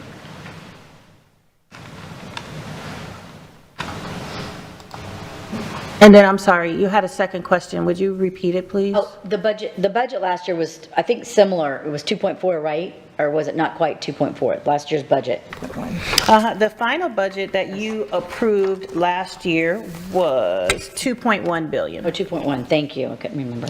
The other question was related to transportation. It's in the board update regarding the briefing related to the regular agenda. Oh, that's not true. Well, I will share it then, but I will share it now since the question has been asked. Right now, we know several different things about our new proximity plan. What we know, what we know for sure is that the proximity changes have reduced the need for drivers from 729 to 600. That still means, because of the number of vacancies we have, every single driver is still employed. It reduced the number of daily route miles by just over 15,000 miles per day. If people want to get out their calculator, because this is a rough estimate, well, our buses get about 4 miles to the gallon. And I don't want to quote the current price of diesel because I don't know it off the top of my head, but it is not what you would pay at a pump, because we buy it in bulk and we buy it differently. It appears that that's going to reduce the length of all of our routes by about 15 minutes per each route for elementary. We have some projections that are in the millions of dollars, but rather than releasing a number specifically today, we would like to continue to work with transportation, see how the first few days of school goes, and then make sure we bring those projections to you. I can tell you that both our CFO and her director are deeply involved with transportation, having conversations with them and looking for those cost savings, because remember, we did proximity to get students to school on time, but one of the intended consequences of it would also be that we would have more operational dollars, because remember, transportation feeds off the general fund. That is the same number that goes to teacher salaries, teacher benefits, support professionals. So the more cost efficient we can be in transportation, the more ability we have to transfer those dollars to the board's priorities. Mm-hmm. And I'm sorry, Ms. Giovanelli, if I can correct something I just said. You asked about last year's final budget. It was $2.4 billion. My apologies. I was talking about the final results from the year before. It was $2.412 billion versus what you're seeing now, the $2.444 billion. Thank you. Thank you. Thank you. Apologies. All right. Mr. Fisher? Are you? Yeah. Okay. First off, thank you to the team. Thank you, Dr. Desmores and Ms. Lecter. I appreciate it. Thank you for all your hard work, and this has been very enlightening. I have a question that's probably more for Dr. Bernier with this. It's more of it's both budget and philosophical question. In regards to the budget, without getting into any specifics in the future or any kind of bargaining, and I'll ask the $1 million question, where else can we find, I guess it really is one, where else can we find more dollars within the operating budget in regards to helping us with teacher and staff salaries in the future? We're committed this year to find additional dollars. Is why I talk about the hard work that's going on with the team, myself, the CFOs, and the entire team. We want to come to you in early August for an executive session, which would give us bargaining authority. And we plan to bring a number forward to you that we not only know that we can meet going into this fiscal year, but the critical component is sustainability over all of the future years. So I know that people are interested in what are we going to get paid, how are we going to adjust. This district is committed to our support professionals and our teachers and in getting with their unions as quickly as possible and providing them a compensation package that hopefully they will find acceptable. But first, we can't get ahead of the board's authority to take those dollars to our unions and have that discussion. Okay, thank you. Appreciate that. That's all I had. I just want to, again, thank you for the presentation. Looking at it, what's sort of shocking is just how much both property insurance and health insurance, those costs have gone up this year. And understandably so. They're going up for all of us, our house and our personal lives. The fact that we are absorbing the additional costs for the employees on their health insurance is a sizable number, which we'll probably put out later, but it's that's almost like a raise, because just about everybody else I know, they're saying, oh, we're giving you this much raise, and by the way, your insurance is going up this amount of money. I know that's what Social Security does, so you really don't see much of anything. But again, thank you. I have no other questions. All right. I guess our last thing is the agenda. There are a number of questions, Mr. Chair, that came in about the agenda. I think that has to do with summer vacations, the inability for us all to connect to each other like we normally do. So if you'll permit me, this will be a probably longer report than I've given in the past. But before people step away, I'd like to thank the CFO and Kelly Letcher for their attention to this matter and look forward to them returning. My first question came in regarding the approval of the service agreement with Stepping Stones Group, Solient Health, ProCare Therapy, Community Rehab Associates. Do we have contracts that are not funded with the IDA grant? The services in these contracts for... We don't have the question. Or then, did she send them to us? Yeah. No, she's got them in her hands. I apologize. I assumed you had them. All right, well. Thank you. I do, but. I was right on. All right, 2 pieces of candy now. Thank you, Chad. So under the consent agenda for academic services, the question was regarding the approval of the service agreements and Stepping Stones, H4. The question was, how many other contracts are not funded by the IDA grant? These services and these contracts, for these services, the answer is no. There are no other contracts that are not funded by IDA.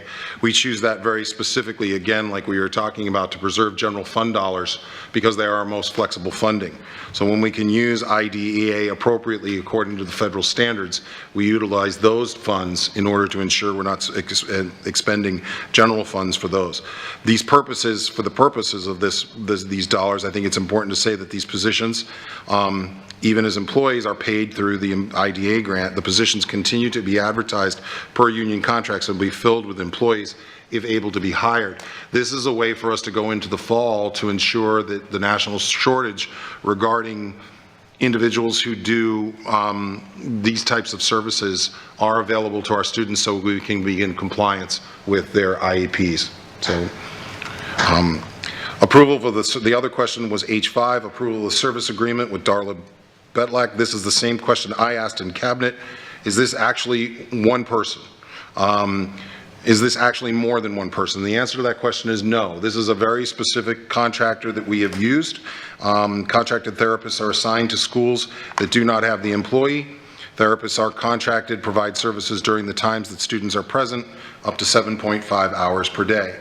They do not work on professional development days. The number of schools depends on the number of required hours in the IEPs to service our students, and this can and does change throughout the school year. So we're able to hire employees, supplement services, and react to enrollment changes. This particular contractor will be used in 4 particular schools. This particular contractor is not new to the district. It was the questions I asked because I wanted to know why specifically this one individual, somebody we've used, somebody we can trust, somebody who gets the job done for us, and I appreciate that. So the contractor, again, will provide services as indicated on the IEPs. They also complete evaluation, plans of cares, meetings and progress notes, and in all IEP meetings, both the student and the parent obviously and clearly have a voice. If the district needs a change of school assignment, this person is employed in a way that makes them flexible to be changed. And if an employee is hired and found, the district must provide a 30-day notice to the contractor prior to ending service. Another question related to this same area was, do we have OT contracts that are not funded by IDEA? Not at this time. So the second question is not applicable. What is the starting salary and what schools are they supporting? The contractor is paid an hourly rate, which is included in the contract for they provide services indicated in the contract of $51 an hour. The current openings this contractor is supporting are at Cypress High, James Stevens, Pinewoods Elementary, and Spring Creek Elementary. As indicated above and prior, at any time, depending on the district needs, enrollment of students, this individual can be used and be changed and shifted to any other school that we might need. The question related to the same grant is, I see this grant is only for 1 year. What's the plan after that? IDEA is an entitlement grant. It comes from the federal government, which each year supports the extra costs of helping to educate our students with disabilities. There's a reasonable expectation that IDEA would continue to be funded from the federal government. However, if for any reason the federal government stopped funding IDEA, we would no longer be able to use these grant dollars because they wouldn't be here. We would have to use general fund money, and the responsibilities, because we must comply with IEPs, would become the responsibilities of the school district to fully fund. What was the 4th school? Cypress, James Stevens, Spring Creek? Cypress. I got Cypress High. Pinewoods. Pinewoods, thank you. The question was, what was the 4th school? I just want to make sure everybody got that into the record. Please explain H6. Please explain the reason for a purchase of a new copier and where will the copier be installed. This is for the Title IV Part A, Student Support and Academic Services Enrichment. Again, this grant, notice the date very carefully, it was for 22-23. We received an extra appropriation that has to be spent by July 31st. So the copier specifically will be used in the curriculum department to prepare materials for various activities such as teacher training and student activities for schools throughout the district. Is this part of the LCO bid, and is this the bid for the Lee County School District? This is a piggyback bid that we've used in the past for the procurement department. The Lee County Sheriff's Office is the original owner of the bid, and then we procure their bid in order to do our work. So is this, also, do we have a contract with the vendor for the copiers? Yes, this is our copier vendor. It's JM Todd. And again, all these questions will be provided to you in the answers in writing. Is this the best price? This is the best price based upon the bid with our vendor. Do we have separate bids? Do we make sure we do the right and due diligence? The items were purchased by multiple vendors in an effort to get the best in product at the lowest cost. We always get quotes for everything that is purchased, but it's not always required for us to come to the board depending on the cost. But we are responsible for auditors to show our due diligence related to checking with multiple vendors who could deal with the same service. And while you don't always have to pick the cheapest, you have to have a rationale for who you selected, and we make sure we comply. The federal government is very involved in ensuring we spend this money accurately and correctly. Sunblocker and shade house for purchase. The question is sort of resolves around why did we buy some shade houses. The purchase of these items is to support outdoor classrooms for the school garden programs. The intent is to give students a shaded area to work, a location for plant germination, and to support the schools in growing produce for their cafeterias during the hotter months of the school year, when it normally won't grow. So this is a pretty consistent expense, and also it gets our children out of the sun when they're out working in the outdoor gardens. Some quotes appear to have expired in April and June. Any of the quotes that had expired, the vendor was contacted to verify that they would still honor their bid, and the bid was updated before obtaining their services or their item. Did we already purchase these items? As I mentioned, this grant will run out. This is additional money that's been provided by the federal government. It is not unusual in grant situations like this for districts to go ahead and purchase these materials before the grant closes on the 31st. Well, that's one of the reasons why I think long-term we have to have a discussion about other board meetings in July. I know the board likes to have just one, but tomorrow, on Monday night, we're going to appoint a number of assistant principals that have not been able to serve at their school because we have not been able to appoint them. And once they're appointed, we'll have other vacancies to fill. So just long term, I think and maybe in a workshop with our chief strategy officer, we can figure out a way. For item J, I currently do not have an answer that I'm comfortable with. I will give you the answer that I was provided, that the expenditures for this grant were a year-round program, but it was very specific as to our invoices for $46,000 under the amount approval for the superintendent. But the total amount is much more than that, so they wanted the total cost of the two-day event. There was no one two-day event. These monies were spent throughout the entire school year, but I would like more of an accounting when I provide the final answer to the board. What happens to the items after the event or after purchase? All these items remain with the school district or the schools for which they were purchased. So there's no returning of property. If the grant monies are expended and we have property, it stays with us.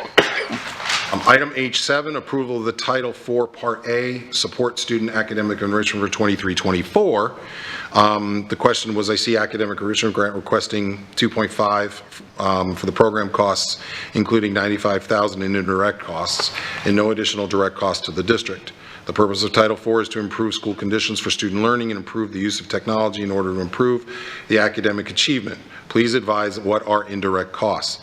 Indirect costs are those costs that are set aside by the budget department to be used in support of the indirect costs related to the management of the grant. In most cases, this is a program, evaluator. In order to ensure that we have spent the money correctly, most federal grants require us to have a program evaluator that looks at the grant, makes sure that we're spending it correctly, and prepares us for the eventual federal audit. While schools are receiving the support, Title funds support all schools by providing funding to departments for supplemental programming that otherwise would not be funded. Examples could include sending students to academic events, art and music competitions, additional equipment and supplies for STEM programs and art programs. The money is fairly flexible as long as it supports student achievement. One more question on the academic, H24, approval of the state of Florida readiness provider contracts. All schools have the ability to apply is the answer. So how are these schools chosen? The schools are Mirror Lakes, Ravy Pardorf, Franklin Park, and the Early Childhood Learning Center. All schools had the ability to apply. These schools apply and were selected was the answer I was provided. That is not adequate for me, so I will be getting additional information as to how and why these schools were selected. I've already asked for that from staff. Consent business services. Approval to accept the internal audit report for 2021 school internal funds. How repeat multi-year issues of the same schools how are multi-year issues from the same schools being addressed? A little bit of context for the community. These are annual internal audits of our school bookkeepers and our school principals as to how they spend internal funds. The request specifically identifies those areas where over a course of years the same error is being made. For locations with repeat issues, Business Services works with administration and the bookkeeper for a better understanding of the applicable rules and regulations to address and eliminate future findings. We also have a bookkeeper support specialist who performs reviews and helps new bookkeepers shortly after they begin employment in order to help address the issues in early process before anything becomes a finding. In addition, training provided throughout the school year reduces findings for all locations. In addition, each one of these schools must submit a plan for how they will eliminate these errors as they move forward. In the past, those reports did not necessarily get to the principal supervisor. It is incredibly important that our supervisors and our bookkeepers and our principals understand that multiple findings year after year is not acceptable. Those plans are now being reviewed by our executive directors and are a point of conversation with our principals as we talk about performance. Board member. Yeah, thank you. I just want to make note that 21% of our schools had material weaknesses. 10% of our schools had material weaknesses over a period of time. And when we had a problem with the booster clubs, we went out and we made certain that we had protocol or practices aligned with policy. I'm just concerned that we don't have documented processes and that the staff responsible for them aren't well trained. I think this is a significant problem. We're talking about fundraising, cash disbursements, cash receipts. I apologize, I interrupted. No, it's a serious concern and very large concern of mine. In fact, like the previous question, these were questions that I asked at Cabinet. These were the areas that I've asked my team responsible for training bookkeepers and training principals in these issues to do additional training, which we will do, to review the processes and procedures that are expected by an audit, and then also find a manner and means by which this is included in when we talk about performance reviews. These are issues that people have to be held accountable for. Thank you. Consent item from Human Resources was the approval to adopt the revised job description. It really is adopt in a small revision to the Executive Services and Administrative Division, which is the Engineer Broadcast Communications position. That particular position, keep in mind, is for behind our walls. Eventually, all those media boards are going to be replaced. That process is underway. And once done, we are going to need, if we're going to stay live on the air and be able to tape our meetings and send things out live, we're going to need somebody back there who has a skill set. So the question was around their salary or what their potential salary could be.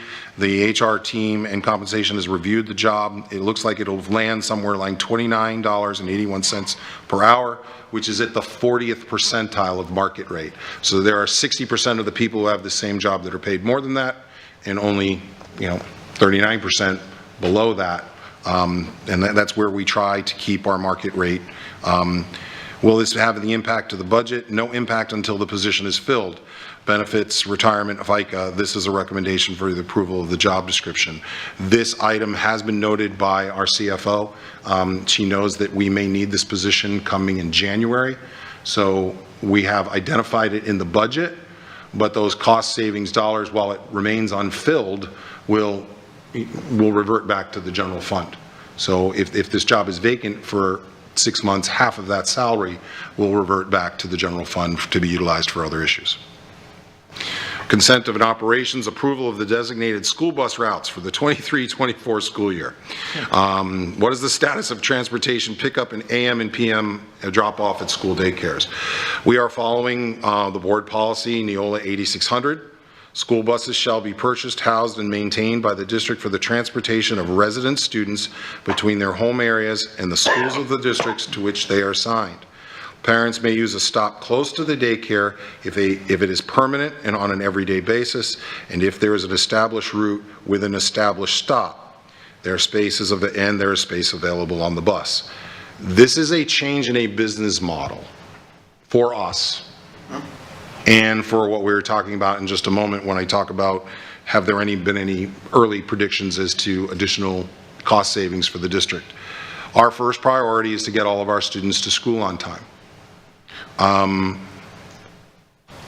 We understand that parents have daycare and daycare providers. I have been calling some of the daycare providers who have written me directly, and I've shared with them that this is a shift in their business model as well. They collect lots of money from our individual parents, and there is no reason why they cannot provide transportation to our students at their cost. I've been the principal of many schools where a daycare bus came into the parent pickup loop, and we know those students who got on that bus or that van, and they were delivered. My daughter is one in particular who went to a karate studio from the time she was in the 5th grade and all the way through middle school. She was picked up every day by the karate department and transported to that, I guess they refer to it as a dojo. This is a major shift for us, but it's one thing we talked about in the proximity plan. And if we want, I guess what I say is, we're hoping to save just over 15,000 miles a day to get our students to school on time. Parents can still use a designated stop that is close to, and then have, in one case, we've worked out a situation where when the parent realized that, she picked the stop that is already on the route, and the daycare has agreed to come up and meet the student and walk them, you know, the one block to where they need to be. We just have to work through these cases individually, but it is a change in the business model, both for the school district and for us moving forward. But I also go back to the idea of 4 miles to the gallon. Every time we reroute a bus for 4 to 8 miles, those costs begin to add up, and they add up quickly. But the more important piece is we lose time.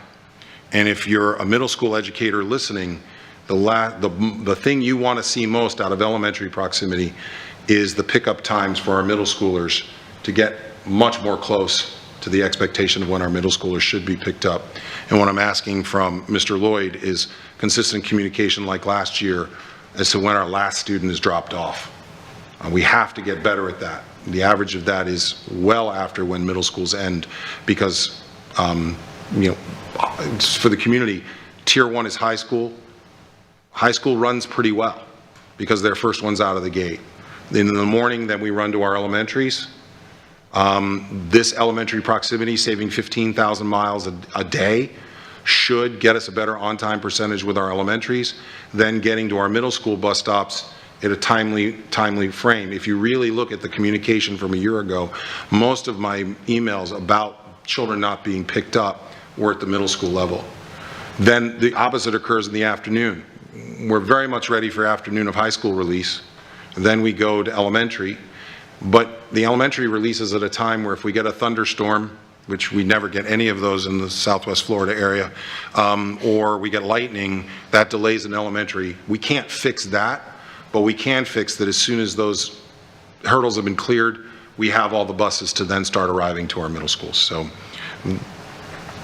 in regards to proximity for elementary schools, do we have an idea generally how much the routes have been reduced and the length of time for each route? I shared that earlier. The proximity changes have reduced the need for drivers from 729 to 600. However, we still need bus drivers. Some are in HR today applying. Changes reduced the need for, we also reduced the number of daily route miles by just over 15,000 miles, 15,481 as we're currently calculating it, and reduced the length of the bus routes by 9.2 minutes overall, or more than 15 minutes for elementary routes. On the elementary routes, is there an approximate amount? Yes, there is an approximate amount, but as we get into negotiations and other things, I want to be sure of that amount, and I want to make sure it's reflected in the budget presentation that will be forthcoming. Approval of the new item, approval of the Phase 1 pre-construction budget estimate for NNN High School. This is sometimes referred to as the Joel Road in Tuckahoe. When was this site briefed to the board? This particular board probably has not received a briefing specifically to this. The school district's former capital plan identified the property at the intersection of Tuckahoe Road and Joe Boulevard, currently slated as NNN High School. That piece of property can house both the high school and a middle school. It was purchased in particular in order to be able to do this work on the east side of town to provide relief to our high schools and middle schools where we need seats for both of those levels of schooling. That had been briefed before the board on several occasions. There was a 2017 board decision to proceed with this area. I am operating under that decision, but your capital plan, as Ms. Desamore, our CFO, referred to, that capital plan is coming back to you to be briefed, and we would have an opportunity to revisit that. The property, the 2017 board decision between this site and the Gateway High School was made, there was a property strategy presentation and capital project updates that have been done regularly. NNN has been in there, but it really hasn't been a topic of conversation until it starts to get real. I will tell you that it's back in just a few years ago, the community in the process of preparing this to go forward was in support of this school. They saw a need for it, but now as we get closer to building it, we are feeling some of the angst from the community, but it is the appropriate place. So that's why the next question is, have alternative sites for NN been explored? There were 2 other sites that could have accommodated the high school seats in the East Zone. Another is a smaller property just for the high school on Joel Road, and a comparable site in Tice. Choosing the Tuckahoe Road site was the most appropriate data-driven decision based upon what's going to happen in the future as Babcock Ranch continues to move southward and then eventually will cross the border into Lee County. Those students, even though they live in another area where the main entrance may be in another county, those individuals residing across the line will impact our enrollments in that area. So that's why the area was chosen. If so, pros and cons associated with the selection. An assessment of all the alternative sites by planning viewed the acreage and population density current and projected. That made NNN the best site. If the board would like, when we go over the capital plan in just a few weeks, if the board would like us to come back and revisit and have a deeper conversation with that, your superintendent always stands at the ready to provide that to the board. There were several questions on the agreements for the City of Cape Coral, City of Sanibel, City of Fort Myers, and the Lee County Sheriff's Office for our SROs. Have any substantive changes been made with these contracts compared to last year's contracts? The only change is adding an additional SRO to our K through 8 schools to mirror one K through 8 school that already has 2. Those schools impacted will be the Alva School, based upon being a K-8 in size, North Fort Myers Academy of the Arts, same reasons, and Veterans Park. Sanibel School already had 2 SROs and was one of the reasons why the other police agencies felt, based also upon size, that our K-8s could use 2 as well. The Lee County Sheriff's Office, the Cape Coral Police Department, and Fort Myers Police Department did make an increase to their cost per SRO from last year due to contract raises for their employees. This was not the same sizable percentage that we paid a year ago. It's in comparison, a very minimal amount of money. But the cost of business continuing to provide our SROs to provide safety to our students is rising as well. L29 was the approval to increase expenditures for ITN number N19736-7ES, Proximity Student Enrollment District Plan. The question is, what was the actual total budget for the proximity plan? The ITN for Proximity Enrollment District Plan was awarded on January 14th, 2020 to Davis Demographics and Planning. The board agreed to compensate $280,000 for Phase 1 elementary school. Phase 1 is the elementary school part of the project. 2 additional phases were noted, one for middle school and one for high school, and they were to be compensated in the amount not to exceed $150,000 for each phase, subject to the undertaking and completion for each phase. This approval is to activate the expenditures for the middle school phase. So elementary proximity overall, and looking at the entire proximity plan prior to my arrival, was $280,000. The $150,000 is what we agreed to not to exceed, and that is to begin the process to work for 23-24 to be ready for middle school proximity in 24-25. Right now, this current superintendent, and I've received no direction from the board, has no plan at this point to tackle high school proximity at this time. Since we mentioned it, I thought it was worth the clarification. The second question around this agenda item is specifically for a one-time approval to increase the board's previously approved amount by $56,000 by $150,000 for a total up to $206. Funds will only be expended within the existing resources of the applicable location. Please explain the need for the additional funding. This increases the activation of the optional middle school phase. The reference payment of $56,000 was payment related to the elementary school phase of the project. I saw a question. I'm sorry, it doesn't compute. Maybe I'm missing something. Do the other board members, are you following the total package and the various pieces and what's been expended at what point in? All of these expenditures came before the board. This one is related to the elementary phase of the project. I will get clarification from our new Director of Planning, Adam Malloy. I'll get you a better, more concise answer. Thank you.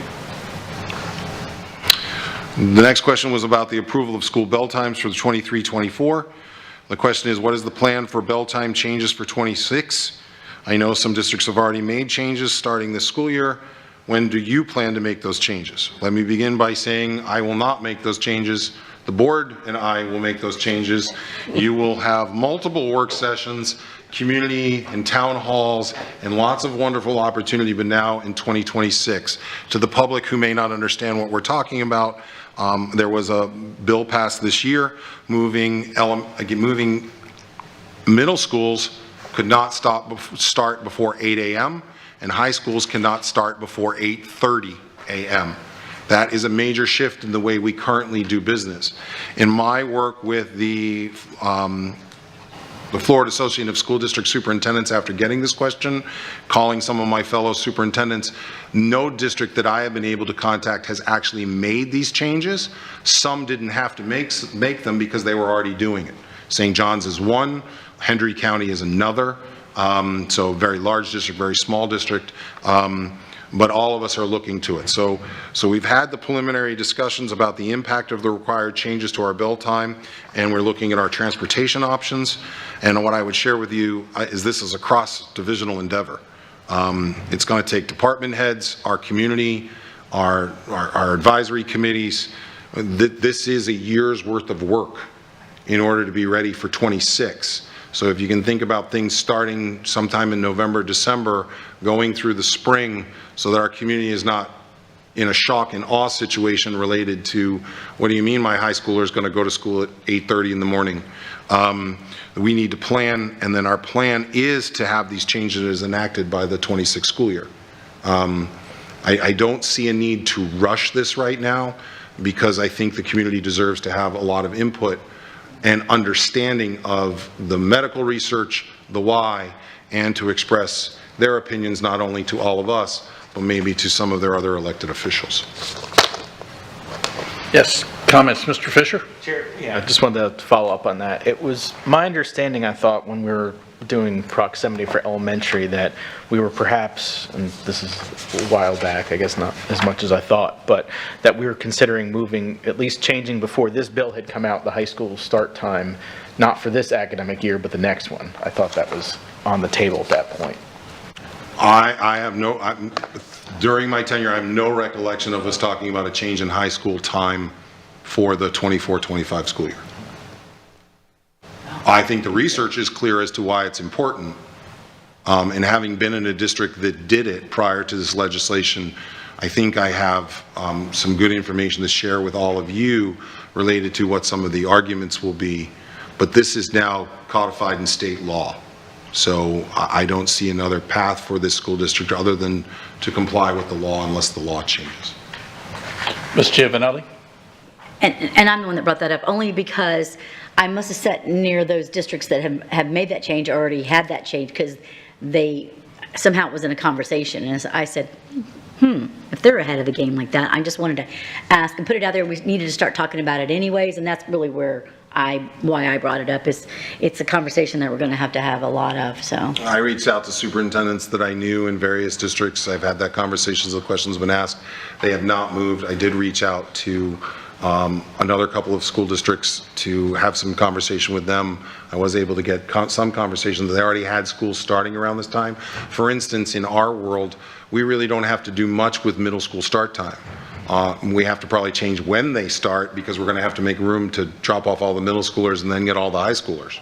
But most of our high schools, most of our middle schools, other than our K-8s, which start at 7:55, already start after that 8 o'clock hour. So technically we're in compliance, but we can't have our high schools starting at 8:30 and our middle schools going after that, because they wouldn't start till very late. So, and what gets missed in this discussion, which is worth at least putting out there, is when elementaries will have to start. And that's usually where the districts have approached it. And I have some experience with some young babies in my life that get up awful early in the morning, but they seem a lot more awake when they're headed off to school than my high school students did when I was sending them to school. Good point. But there are things like athletics, there are things like jobs and practices. We're going to hear a lot of input from our community, and looking forward to that opportunity to, again, listen before we lead. All right. So in follow-up, there's a couple of questions. I need to get a better answer to the proximity. I need to get a better answer as to how those schools were selected. And then there was one other. I will make sure that before the notes are delivered to you with the answers, that you have everything, and I have a better answer to those 3 particular questions. Ms. Langford Fleming, have any questions for the superintendent? Mr. Chairman, I don't think she's on the line anymore. Thank you. Ms. Moore? Do you have any questions, follow-up, or? No, Okay. thank you. Well, we'll go to the good of the order. I'll let you start. Ms. Moore. I have nothing for good of the order. I do have comments, board member comments. I guess I saved those for the briefing on Monday. Okay. Okay. Ms. Giovanelli? I have nothing, thank you. Mr. Fisher? I have to be that guy, sorry. Two quick things. One thing, just out of amusement, when I was reviewing the agenda in my travels, I came across that we're going to be voting on an ice cream contract. So I made my kids aware of that, and immediately their behavior has been much better towards me. So knowing that we'll be voting on that. So in all seriousness, I know not all of us are here, so I just want to kind of put this out just briefly. We obviously got the numbers back from testing, and we're obviously there were some gains, but obviously there's a lot of work to do with reading and math proficiency. I know we've talked about this, and I'm wondering maybe if I'm trying to think how to phrase this without, I don't want to go, there's many reasons for that. We all know that there's many things going on. There's many facets for that, and there's many things that are going to be done about that. I'm wondering either for a meeting, either potentially a standing item or a board update, and I'm not looking to create busy work, but maybe discuss, each week or every other week some of the initiatives that are going towards that to help the bigger initiatives. As I said, I know there's a lot of little things, but I wanted to see the board's temperature and the superintendent's temperature on that. If I can? Yes. At the briefing on Monday, we will have our first initial report of the scores, comparing them to our performance, sharing very plainly with the community where exactly we stand, where some of the high points are, and where some of the low points are. At the same time that that's going on, we will be finalizing our goals and expectations for our strategic plan, which will then get implemented. And then at the last slide in that presentation, we'll speak to the upcoming briefings and board workshops as our academic services team comes forward at those dates. You can change those dates at your pleasure, clearly. But if we're going to set out a schedule for briefings and for workshops so that you are getting the information as we move forward. I will share with you that we focused on a number of different things this past year, but I will make no excuses. We have to do better. My deputy superintendent knows that we need to do better.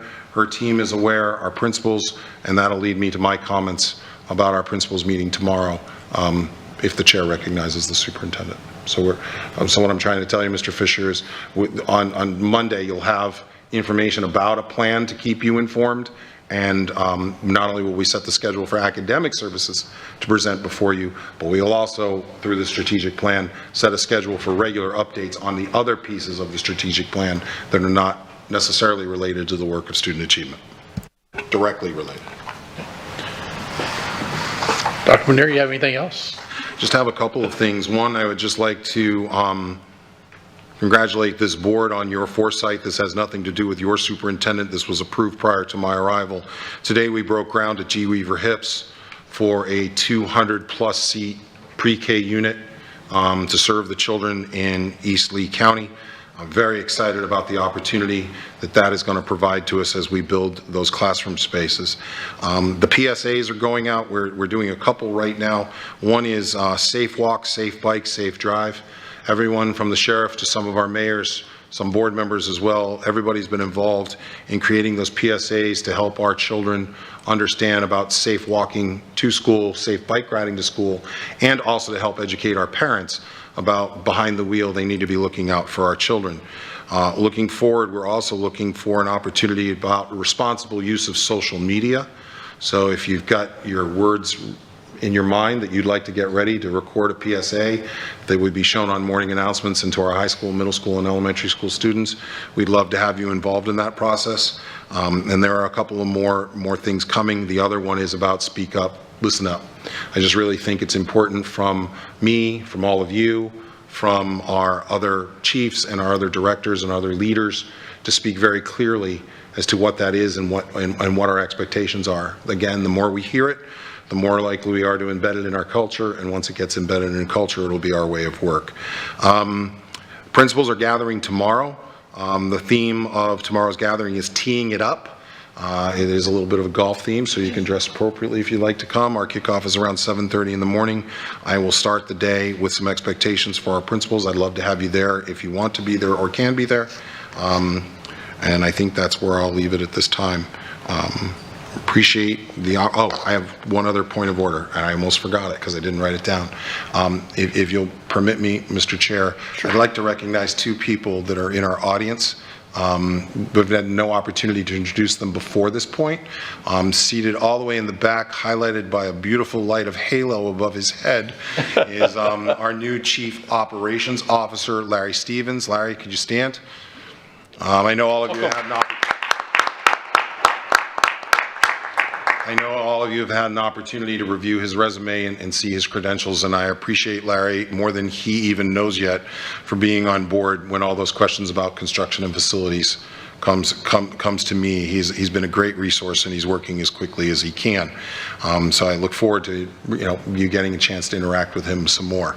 The other individual I would like to introduce is our temporary CHRO.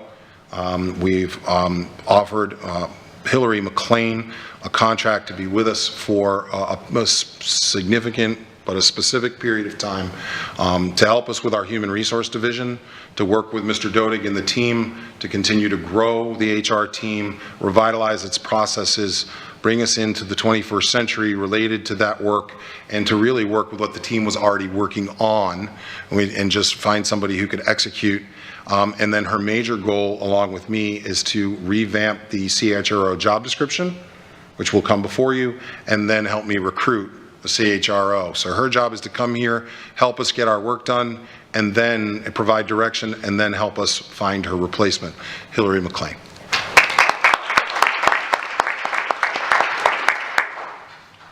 Thank you, Mr. Chair. All right. Our next meeting, again, will be Monday for everybody. At this point, having no other business to come before this body and seeing no objection, this meeting is adjourned. The time is 3:03 p.m.